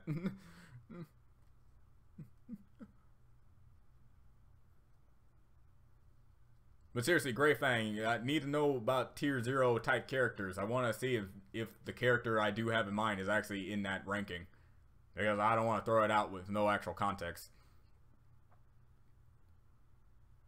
I killed him because it would be unbalanced. Trust me, no, God can make things balanced again. It's very easy for him to do it. It's very easy. There's the fact that this balance is actually working out in the way of making people progress in and of themselves without having him hold their hands all the time is what the beneficial factor is to that. But God can make things balance. Omnipotent beings can do anything, meaning that they can make balance. That's how that works. Lucifer, for my sake, put on some pants. Lucifer, don't dish my style. Does Icon have a weakness? No. Does Icon have a weakness? No. I'm being 100% like honest with you right now. If I had to even give him any assortments of weakness, it would be that he's Icon. Alright, B tier 0, you must first have proof there is an infinite amount of dimensions with infinite differences between each dimension. Next, you have to have a character that is beyond all dimensions. I'm still writing. Gotcha. Yeah. So far, yeah. So far, it fits the description. So we're alright. See you later, Rose Lips. Then have a character who is infinitely stronger than the person beyond all dimensions. Yes. Have icon on my screen. Does mean icon is on my monitor? I don't know. Yes, I guess. Icon even transcends the scope of my own mind. That's how powerful this guy is. And have the zero infinity stronger than that. And then have the tier 0 infinity stronger than that. Yes. Nothing is beyond everything, because nothing is a concept that exists in every single thing imaginable. If there is something within a reality, then there is also nothing. So since there is nothing in that reality, nothing is a transcendent being upon that and can actually overtake anything that is something. That's how nothing works. And that's how nothing always had worked. So anything that ever actually obtained the power of nothing will cease to become nothing itself. So even if you take the power of that character's abilities, you will sooner become that character and just be one and just be the same. Can Huey from Boondocks beat Icon? No. Why is that a joke? Why? No. I like Huey. He was awesome. But no. Icon should have a slowing ability. He just throws Internet Explorer and so.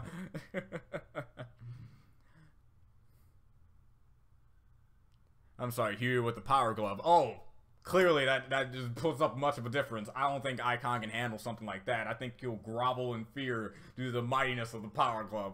I'm joking. I still love Huey though. Makes me still want to watch Boondocks, and I heard there was a rumor that Boondocks is coming back. Huey is at least like brick wall level. Or maybe stone or brick wall level, if that's supposed to be like the same. With the power glove, at least. If he hits hard enough. I mean, like... Firewall, that is. SpongeBob versus Icon. Icon. Like, right now, currently, if you really could not think of a character in my head right now that can beat Icon. Which is why I'm happy there's only him and another character in the story that is like that. Because I really don't like ultra power characters like that, because it doesn't make battles with them fun. But, yeah. Poof, Icon's gone. Really? Really? Why does he also exist in the scope of the story that he's currently in? Yeah, just because he's on the internet doesn't mean he's not in other forms of media, buddy.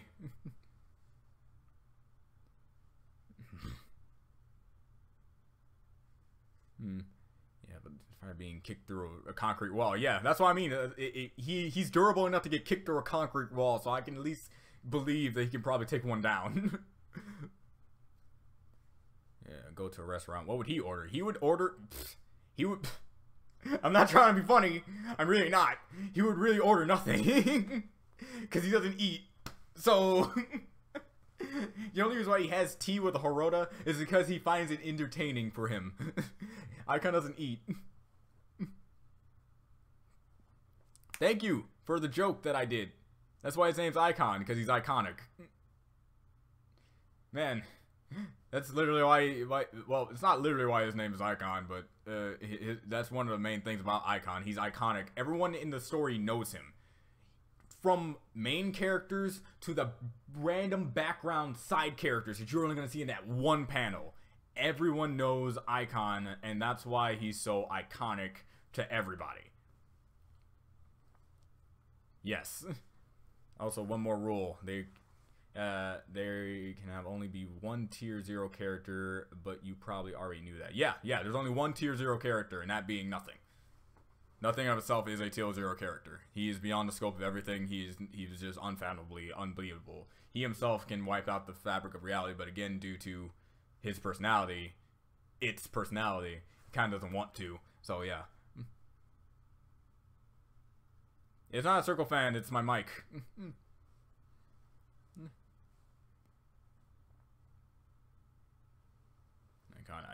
I did. I want nothing. Bring me my plate full of nothing. Yeah, and once they do that, and you're like, thank you. It's what I do. It's what he does.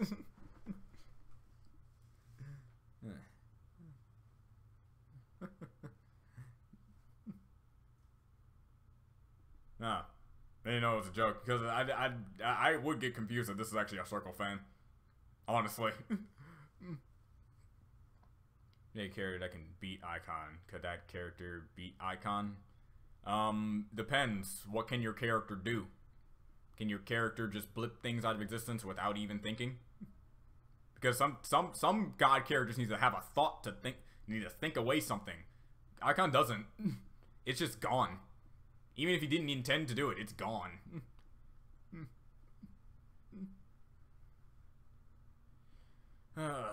What was your thoughts on Dan versus since those videos kind of went to nothingness? Trust me, if Icon existed, he would get those back for me, but I miss them a lot. They're one of my favorite things to react to.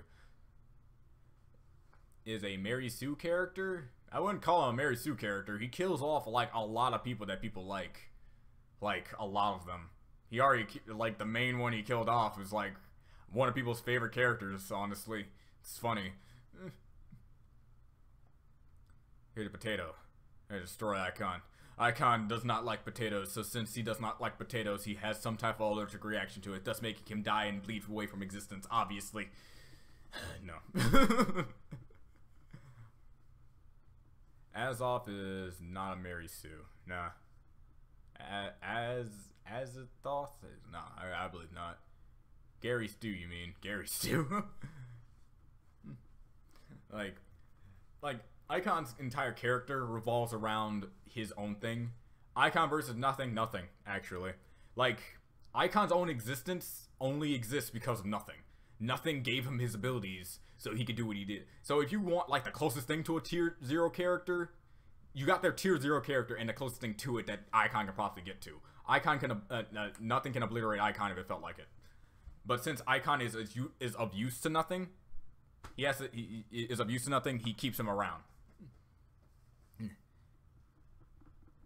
That's what a Mary Sue does. Murders a lot of people and perfect everything. Then I guess so. He's a Mary Sue character. I didn't know Mary Sue characters also counted for killing people.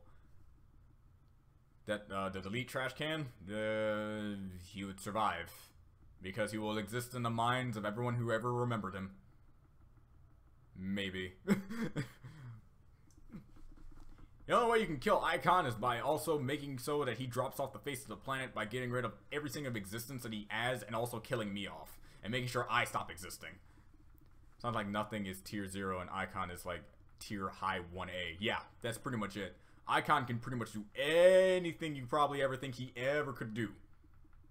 Except kill nothing. He can't do it. There's also another character. That exists. Okay, I won't spoil anything, but let's just say there's a reason why Icon exists beyond just the fact that it's working for nothing. There's a different beyond that. Do you have any gay or bisexual trans characters? I just got here out of school and I'm sorry asking. Gay character. Okay, I guess he would fall more on the bisexual category. Hiroshi. Hiroshi was a bisexual character. He had a relationship with a woman, had a family, but then he ditched that family for an Alp, and he apparently had an affiliation with both male and female, so he doesn't really care who he's in love with. Trans character, probably be the closest thing to that would be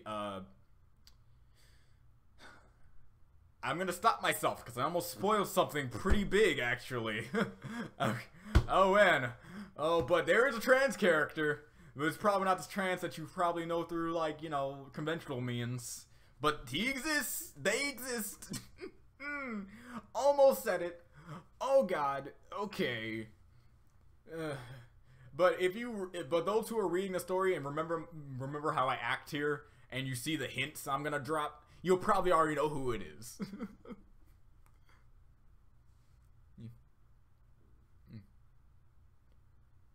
A Mary Sue can do anything. All right, I did not know that. I just thought I guess I got that confused with just straight up Boy Scout or something like that. What Superman is, where in certain scenarios where he's all that justice and sort of like stuff like that, like it doesn't do anything to go beyond the scope of the law or something. I don't know.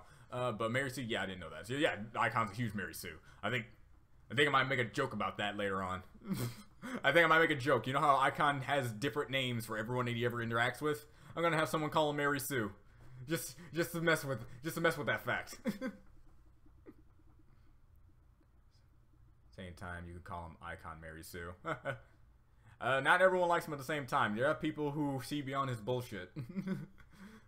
I have to say it like that because that's all Icon is. Icon versus the creator. Here's the thing: if I get rid of Icon, I'm nothing.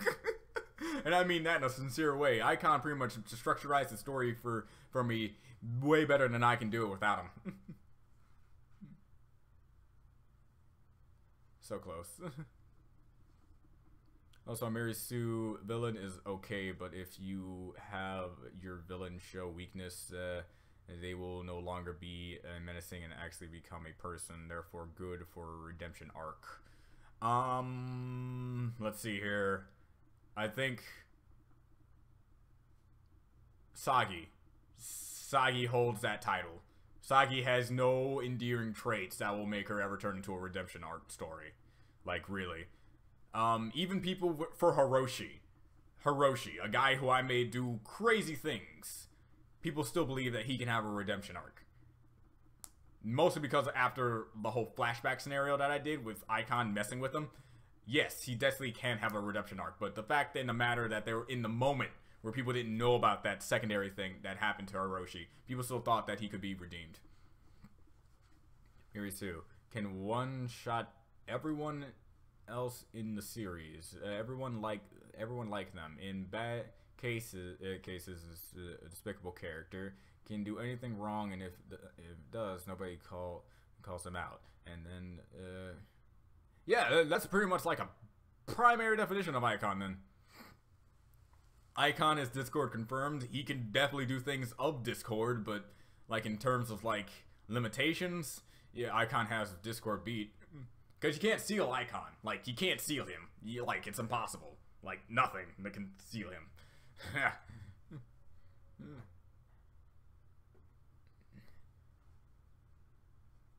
But like, when looking at that, when I'm reading the definition, it said one-shot anyone else in the series. Yes, Icon can one-shot anyone else in the series aside from nothing. He can do it. He can do that. Even the biblical God, God himself, cannot one-shot Icon. Icon can one-shot him. Everyone likes him. In a way, he gets everyone to like him. I can tell you right there. There was a point where everyone in the story did like Icon. There was a point in the story where everyone did like Icon until Icon started to do more things that showed more of his true side and nature that made other people hate him and see past of what his facade was. In case he's a despicable character, many people can declare him as a despicable character. Can't do anything wrong, and if does, nobody calls him out. He does a lot of things wrong, and no one calls him out on it, and if they do call him out on it, they need definitive proof in the matter.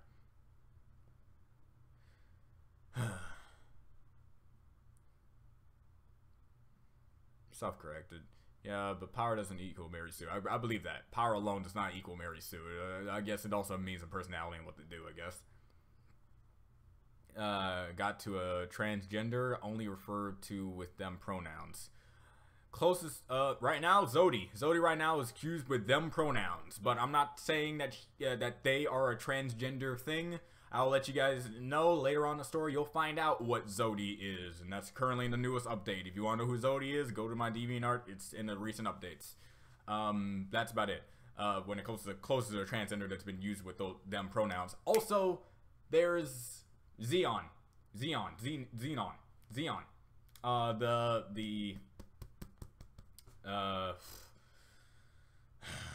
The spawn of Sagi. Sagi made her spawn literally just to make one, not with any proper context. Every other demon lord has made their spawn either be male or female. Sagi made her spawn just be ambiguous. So Xeon is referred to by them pronouns and other assortments of things. Another person who could probably fit under the description is another character I'm thinking of, but I'm not going to say it because that will be spoiler. It's all about context, yeah. And how is Icon going to be defeated? I could think of a way to say it without being absolute spoiler, have it be inclusive of absolute spoiler ifix, but I guess I can, like, throw you out the loop. Be like Phoenix Wright when I say this. And when I say be like Phoenix Wright, when I say this, turn your thinking around. Icon is going to get defeated by nothing. That's it.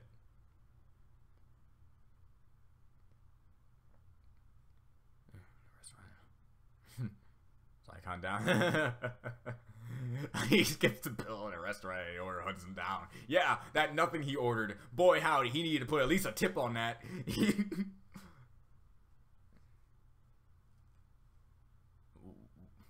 What I'm saying is Icon's defeat feel right. Oh, boy, howdy. Icon's defeat will be probably like the definitive point of why my series even exists. Not to say that if he is going to get defeated, but I guess it's okay to say that he is.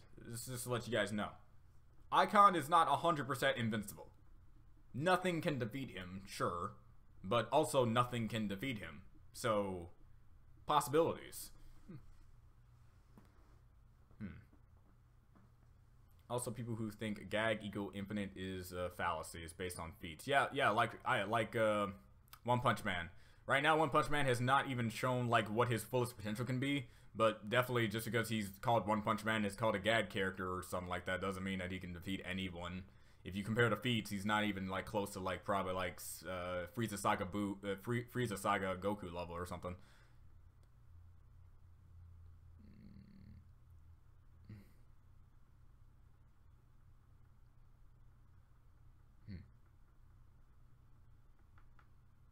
Is Icon favorite food bacon? Not really.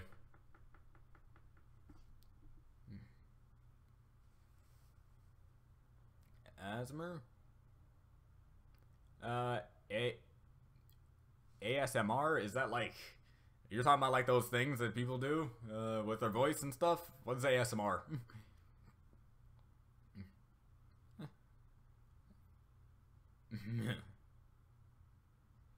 So the main character will get the powers of nothing to defeat Icon? Gotcha. I never said that. I can tell you straight up that that's not what's gonna happen. That's definitely not what's gonna happen. No. No, you're thinking way too outside the box for that. I think you're thinking too far in. Actually, no, I'll take that back. You're thinking too far in the box when I say turn your thinking around. Judo will not gain the powers from nothing. No. Good try, though. Good try. Like, who's to say Icon is supposed to be a villain? He's antagonistic, sure, but he's not like, oh my god, I'm gonna rule the world. If, drum roll, nothing! Icon gasps! He throws air at his face, and then Icon says, well, you just threw air in my face. It's not actually nothing. Air is something. Sure, go for it. I don't really know how I'm supposed to interpret whatever the scare is going to be, but sure, give it a shot. Jazz hands! Main character will not defeat Icon. Nope. Like, there's a lot of moments where the main character will not defeat many assortments of people, and it will actually be determined on the side characters, while the main character simply helps. I might be saying this just to throw you guys off the trail, because I've been saying a little bit too much during the stream, but it's also very up to interpretation that I'm telling the truth. Yes. And you would be so right. Seems like the type of guy who just trolls everyone. He's the biggest he's the nicest troll you'll ever meet. One of my favorite lines is that he's just like, you were smart, but I've been smart for far longer than you. So, who cares?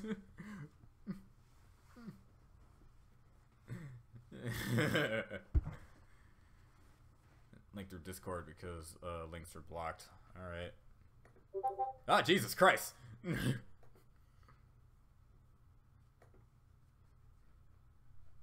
The monocle. Man, just the silhouette alone reminds you of nothing but Icon. Looking glass, dealer of souls, analytical shadows, the all alone is the ability to allow the horrors that lie outside the space and time and into the moral realm, so may wipe clean the cardboards of eternity existence as well as none who exists as all as infinity is dimensions of space and time. It is said that once the world burns, he will finally be freed from the limitations of the physical realm, enjoying the ranks of those who exist beyond it. God, that was a mouthful. My God. Appearance and personality, power, high 1B, 1A, monocle. Definitely need to do one of these at some point because these are really heavily structured and actually have very good purposes in certain characters. Too bad I'll have to make like 5 different ones for like, okay, I guess not because they do have those things where you have those like segments where you can push the thing. So I can do like chapter 1 judo, chapter 2 judo, chapter 3 judo. Because those judos will gain strength exponentially. Let's see.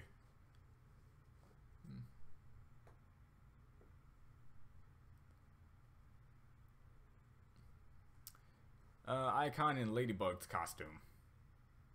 He doesn't really wear anything outside of what he currently wears, and there's a reason for that. But, yeah, I don't think so. Yeah, I bet it's not hard to make. I bet I bet I was just confused at that one moment because I was kind of trying to do it in class. So yeah, I could probably see if on my own time I probably might be able to. I'm not the best like writer in forms of like information, but I bet I can like wrap my head around this through other people's like sources.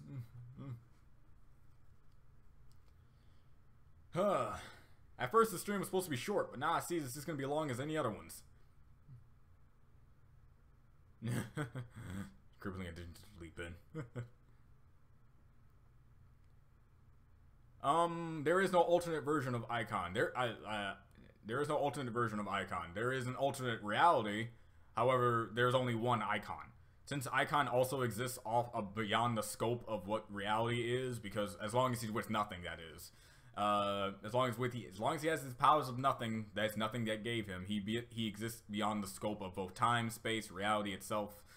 So an icon there's no other icon that exists. In fact, in the arc of oh, Jesus Christ, in the arc of the story of Y,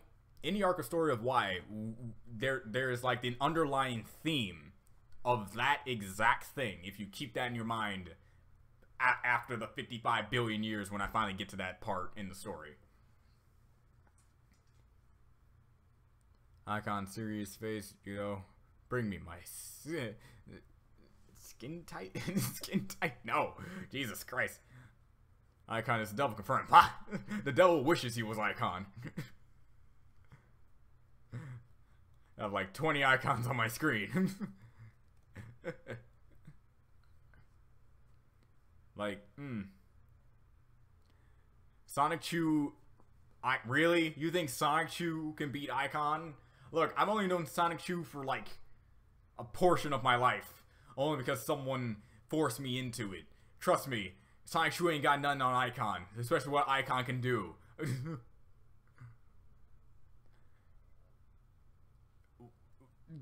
Send me the link to the panel where Sonic Chew can apparently just wipe out multiple existences just with a snap of his finger and then bring them all back exactly the way they were actually intended to be. And then tell me Sonic Chew can beat Icon. If Discord, Bill Cipher, and Icon threw a party, who would end it? Probably Discord, because Discord is more of the fun type in the matter of his chaoticness. Bill does like to use his abilities for fun, but more in a chaotic sense. Discord has a more tame sense of clarity. Show me the panel. I will love it. Just wiping out all the existences that ever existed and then bringing them back exactly the way they were. Not only is taking out that much is even though taking that much is hard, making them exactly 100% exactly the same is even more difficult. Even for Alien X in Ben 10, he created the universe again, but he made it a little bit differently. He could not get all the fine details of every single thing right. Icon can do that. Just drink all the punch with a mini bow tie on. But Icon, just like Icon in and of itself is just like a very complex character. His dialogue is definitely one of the hardest to write, in my opinion. Chris Chan Sonic Q can. Alright, you do know that the thing that I said was just like one of the things that Icon does casually, right? If you want me to do like his above all be all thing that he does, I can definitely do. I knew you'd be, for some reason, Great Fang, I thought you would be that guy to bring up the fact that Alien X isn't that powerful. Yeah, we get it. There's a lot of people who have overrated abilities and other certain like that and are scaled a little bit too high. But you have to admit that creating a universe is pretty dang awesome, alright? I'm okay with power scaling and talking about people and their powers as long as it doesn't go beyond the scope of, well, okay, he can do this, but it doesn't mean that he can create a universe. We can't do that. So in my opinion, that's pretty epic. And alright, so I get it. He's not that powerful. And I bet he isn't. And there's other people that I can name off the top of my head that can beat Alien X casually. But like don't discredit the fact that he can just casually create a universe and also stand just as a universe is being destroyed. That is impressive. Internet Explorer. No, that's way too weak. Internet Explorer.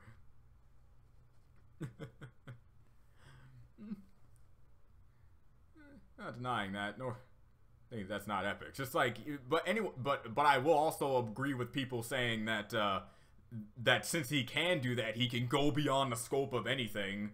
It's like I'm all for dictating someone's power depending on how much effort they put into it. Like how Saitama, he says, okay, serious move, serious punch. Does he really look like he's caring during that punch? So I could probably think about, like, if he put in a little more effort, he can be a little bit more powerful than we think he is. But I'm not saying that he can apparently blow up the universe just by punching. No. Yeah, like, overhyping anyone, like, it happens to every character. Happens with Superman, happens with Goku, happens with Ichigo, happens with Naruto, it happens with every single character. No character is safe from being overwanked or underpowered in the eyes of people. Like, you still have people thinking that Goku's planet level, and yet you have people thinking that Goku can apparently wipe out the Omniverse just by one casual Kamehameha. Like, those two things are not a thing for both characters. So unless I talk to the man who created the man himself, aka Akira Toriyama to Goku, or like the specific version of Superman that was written by that person who was supposed to write Superman, I'm not going to gauge people on their powers and abilities. Heck, even Sonic could create a universe. Archie Sonic is overpowered too. God, which came first, chicken or the egg? Nothing. Shut up, Mike. It's funny because that is exactly what he would say. That is exactly what he would say. It really is compared to the power scaling of other people nowadays. It's like, oh, you can create and destroy a universe? Big whoop. Even though that sounds pretty freaking epic. It's hilarious. However, there will be a person who will beat Icon in forms of power, and there will be a person who will beat even nothing in forms of power. I will say that much as well. I don't know. I'm not going to tell you who it is, but it is a thing that happens. And that's like endgame. I made a super accurate version of Icon, but I am not able to send links. Sadness in me.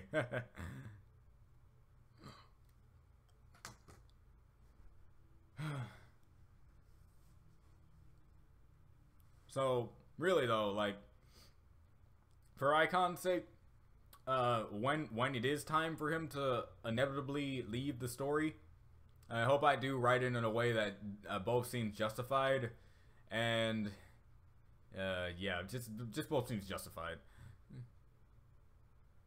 Go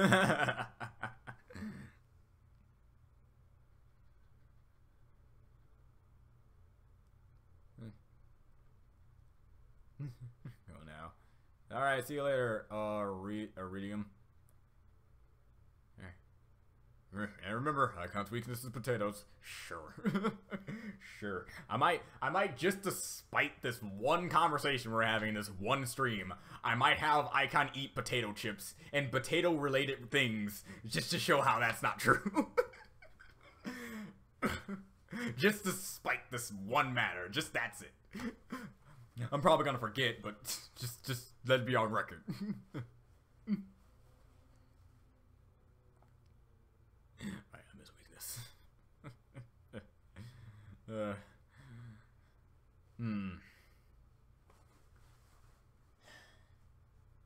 Icon in and of itself, like, by the way, just to throw it out there for you guys, Icon's name isn't his actual name. Icon actually has a whole other name. Icon's name is actually an acronym to something. And if you guys can just randomly get it on the spot, I might actually just have to end the stream and find you and give you 20 bucks. But, like, there's no feasibly possible way you actually be able to understand it since it's actually pretty convoluted. But, actually 2 acronyms. You might actually get one due to the stuff that I posted up on DeviantArt.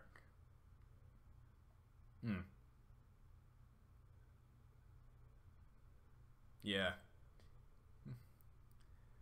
Icon is just a stand-in name. It's an acronym on something in and of itself.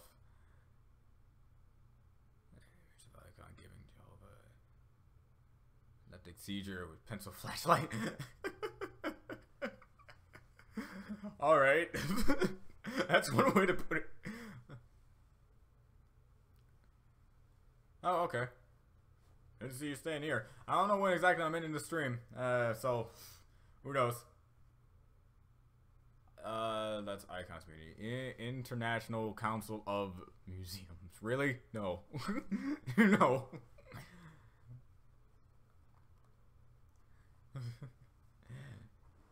It's basically, the name just corresponds to what he is and to what he stands for. If I can create and destroy a universe, then does that create you? Yes. If you can just create a universe, he can create anything. Yeah, if you were to create an entire universe and create this universe, yeah, he created me. I created him, and he created me. Oh my god! It's weird.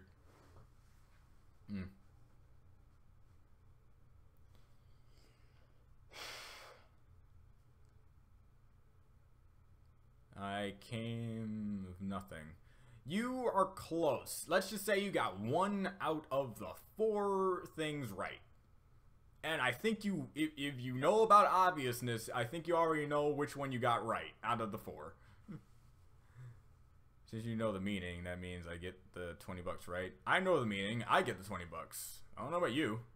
I got the 20 bucks. I already got it. If I say it out loud, I'm giving myself 20 bucks, and then I'm gonna go buy myself some chicken later on. Oh, cool. So make Icon create Rick and Morty. And he probably created a universe of Rick and Morty, and they're just existing in that universe, and they're just, I don't know. They're technically a scientific nothing that's not actually nothing. I would expect them to be. Nothing is right.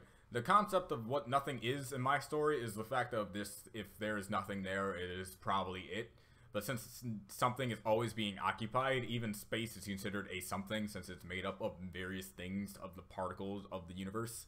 If it has a name to it, it is not nothing, then it's probably not nothing.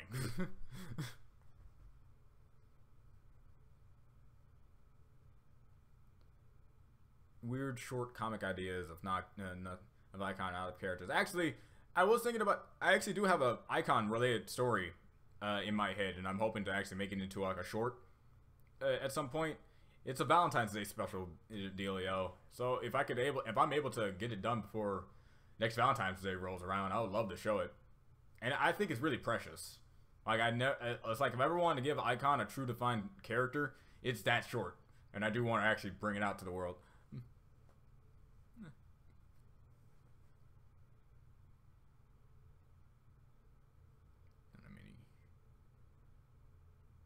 You should tell. Is this a way of me telling you the meaning, and then you're just gonna put the meaning down, and then just infinite creation of nothing?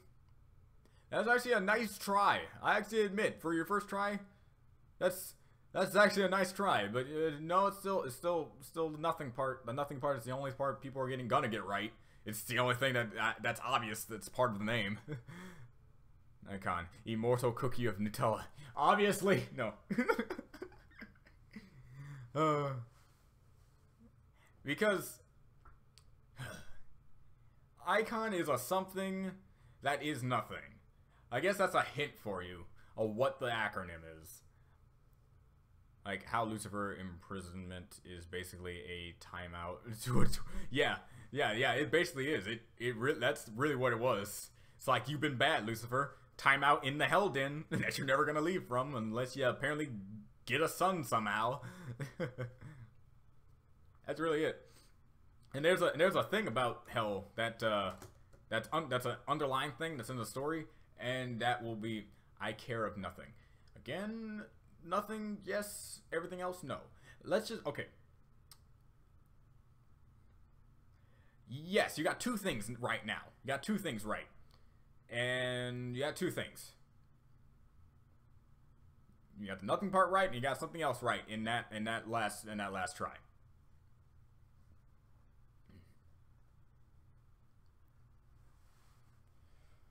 Whew, man, but yeah, it is. Man, I am actually starting to get a little tired. I think I might need a nap later on. Whew. But talking about this is actually really entertaining for me. It actually gives me more inspiration to continue the story, knowing that there's people interested in it like this. It's like it hits my mind. Yeah, and Rosalift, yeah, good. You had a good shot. Mostly because the acronym is it's like, I know. Yeah, I was wrong.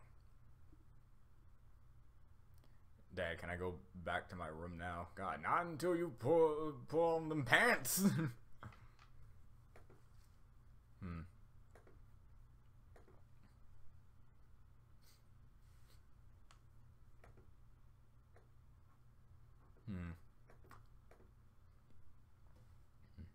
So creation and nothing is right. No.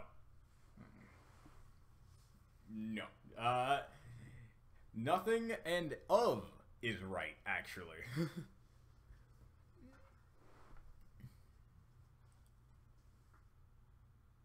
I create and nothing are right. No, the nothing and of is right. Everything else is wrong.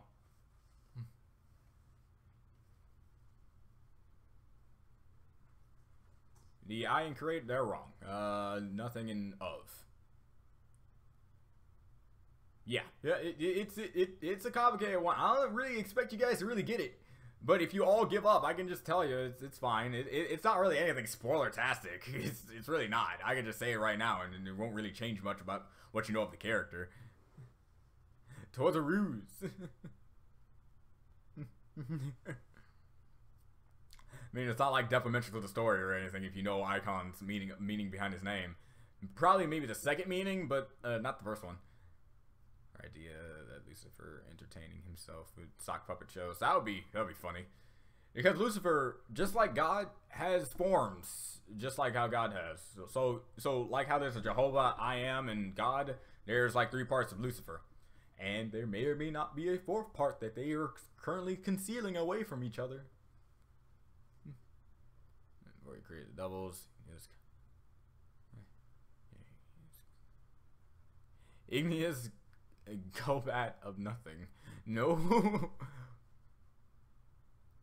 How can something be something if it's nothing? It's not, because it's nothing. It's never something because it never was something. It can never be something. It never can be something because it's nothing. Nothing will always be nothing. If it's something, that's not nothing. If it has something in its title, it's not nothing. If nothing is nothing, and it's proved to be nothing, and it's not a something, it's a nothing. Give me a sec. Idiotic character of nothing. Nah, I'm too silly. It's close. No. I guess I can just say it. It's just it's what Icon is in terms of what nothing made him to be. Icon is nothing. Like how people say that Jesus is God, Icon is the Jesus to nothing's God. You can basically say. Wow, actually, that one was actually really close. Roselips, you were actually really getting close to this. Like, really close, and it's scary to me.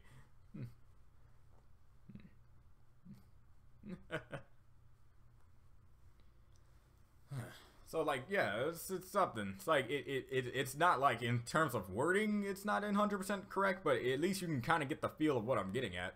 Like, icon. I-C-O-N.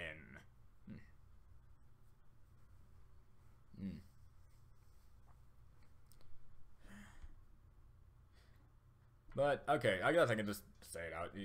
She gives a chance to guess. That would be something. Like I do know I have not. Infinite creation of nothing is actually a pretty good guess. Yeah, infinite creation of nothing. It's a good guess in forms of like what he does, but not what he is, basically. Because infinite creation, he can do anything he wants through nothing. Yes, but it's not what he is.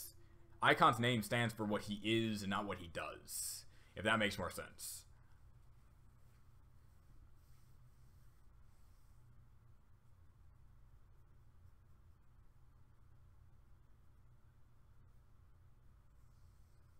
I'm surprised because I have. I'm surprised because I have wrote the story. Nice. Haven't. Okay. Because I was about to say, it's like, it's weird how you word that sentence. It's like, I think she means she hasn't. Okay. Yeah, hasn't.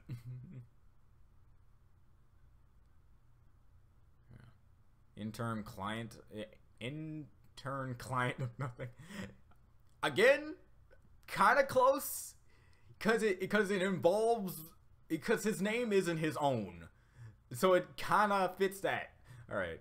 There you go. See you. Alright. I feel like we're being trolled. In a way, no, you're not really. I'm just gonna say it just so it can just be taked out. It's like, okay, Icon is of what nothing chose him to be, and he is an isolated cocoon. An isolated cocoon. Icon has no friends because he doesn't believe he wants any friends and can maintain friends. So he's isolated. He is a cocoon. Icon, nothing lives within Icon because he's his vessel. So he's a cocoon. Of what of it? Nothing. Isolated cocoon of nothing. That's Icon's main acronym name. There you go. So the people who are like kind of, he's a intern client, that works. He's kind of like an intern to that of his boss. Yeah, I think I did remember saying that once. Come on, Carvel. It's not that bad. You gave it to us. Sorry. It's like I was just like it's not like story breaking. It's just like, okay, now you understand like the true meaning behind Icon's name and like how it's really much hinted if you find out his name isn't really his name. His real name though, I guess I won't say, but like he does have a real name. And his backstory. In fact, if you go on my DeviantArt right now, you can actually find his real name. And trust me, it's not creative. Yeah, you were. Like, I was really impressed. It's like, yeah, like, he just more of, like, the isolated part. Like, yeah, it was.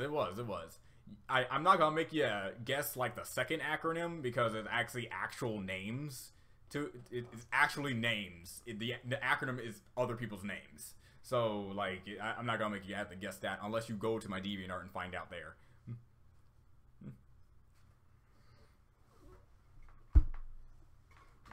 His name is Sissy Susie. Icon's real name is Nike. Nike. No. Oh.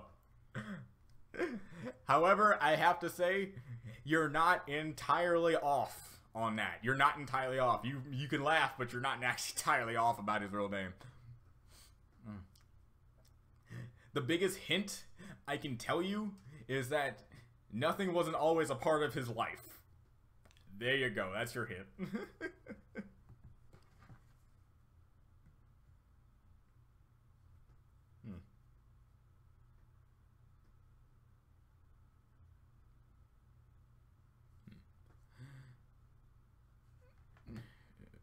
Nokia? No. That's his real name. His real name is Bob.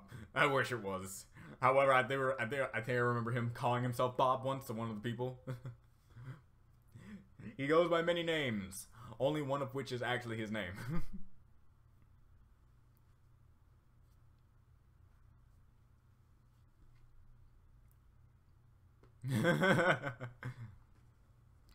You use Discord server command I can put in chat. Get the link. I think you can put in your thing. I think. Again, but me and Discord, we don't like hang out a lot. Like for Discord, I barely touch Discord. Like rarely touch Discord. It'll be a miracle if you find me online and actually talk to others.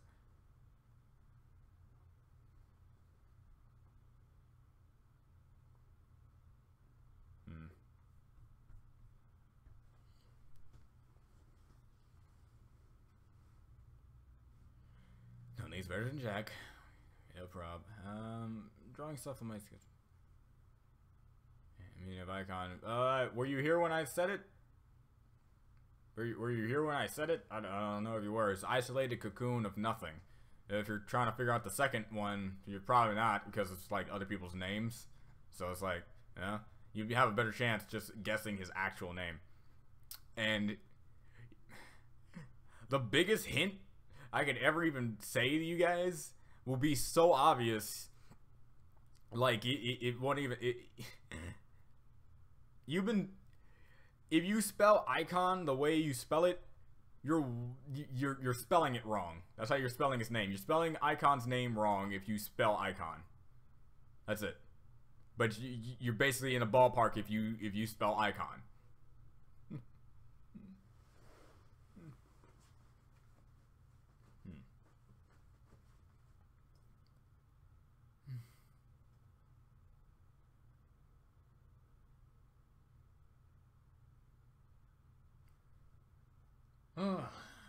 But yeah, I think it's about time for me to like end the stream off. I actually had a lot of fun. I actually did not expect to have this much fun. Quick question for your power level system: is it linear, exponential, or is it irrelevant? It's somewhat linear and exponential in the same time. You need to know a person's strength to really know how far they can go in a certain person's fight. But I'm not saying that it's like the main thing that's gonna like drive a person into winning. It's like power levels in Dragon Ball and how Icarus said that we should probably stop doing power levels because now it's like who's gonna win the fight thanks to it. The power levels are mainly there to show the extent of their abilities in like a broad sense. But in terms of intelligence and motive and drive behind how they fight and what they do will drastically change that. Very much so. But not to say that you have a drywall level character is going to be up against like a multi-city block level character that the dry level character even has that much of a chance. But yeah, it is somewhat relevant to know how powerful they are, just so you can get a gauge on like their strengths and weakness.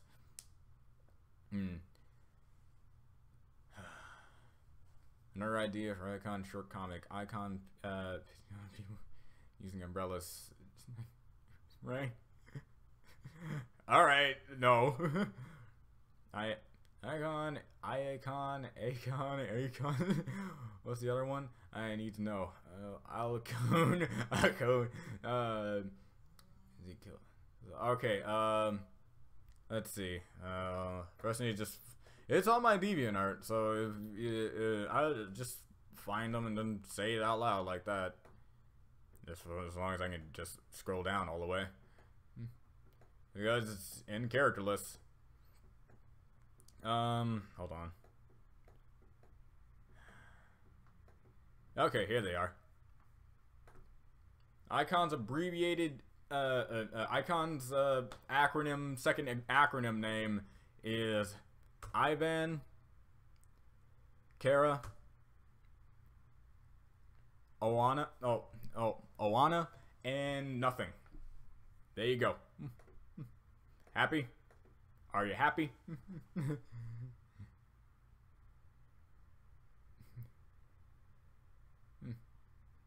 Alright, no problem, man. Icon. Because Icon's backstory revolves around those characters I just listed off, and if you feel like it, you could scroll down through my DeviantArt page and find their bios. Icon had a family, and that family was his life, and something happened to that family, and he turned into Icon. There you go. Abbreviated version of that story I'll ever have. But yeah, but I think that's it for the stream for right now. Besides, my voice is starting to actually kill me after talking for this long, and I need to get myself some chicken. So yeah, I hope you guys enjoyed this stream. I hope later down the line we do more of this and actually talk a little bit more about stuff, and hopefully I continue down the line of what I'm doing with my story, and we can talk more about like recent updates and stuff like that. So yeah, without further ado, we're just gonna end things off here. Yeah, I'll see you guys next time. Bye. Also, yeah, Rick and Morty's coming out soon.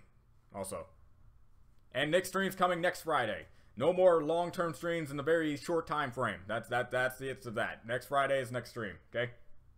Later.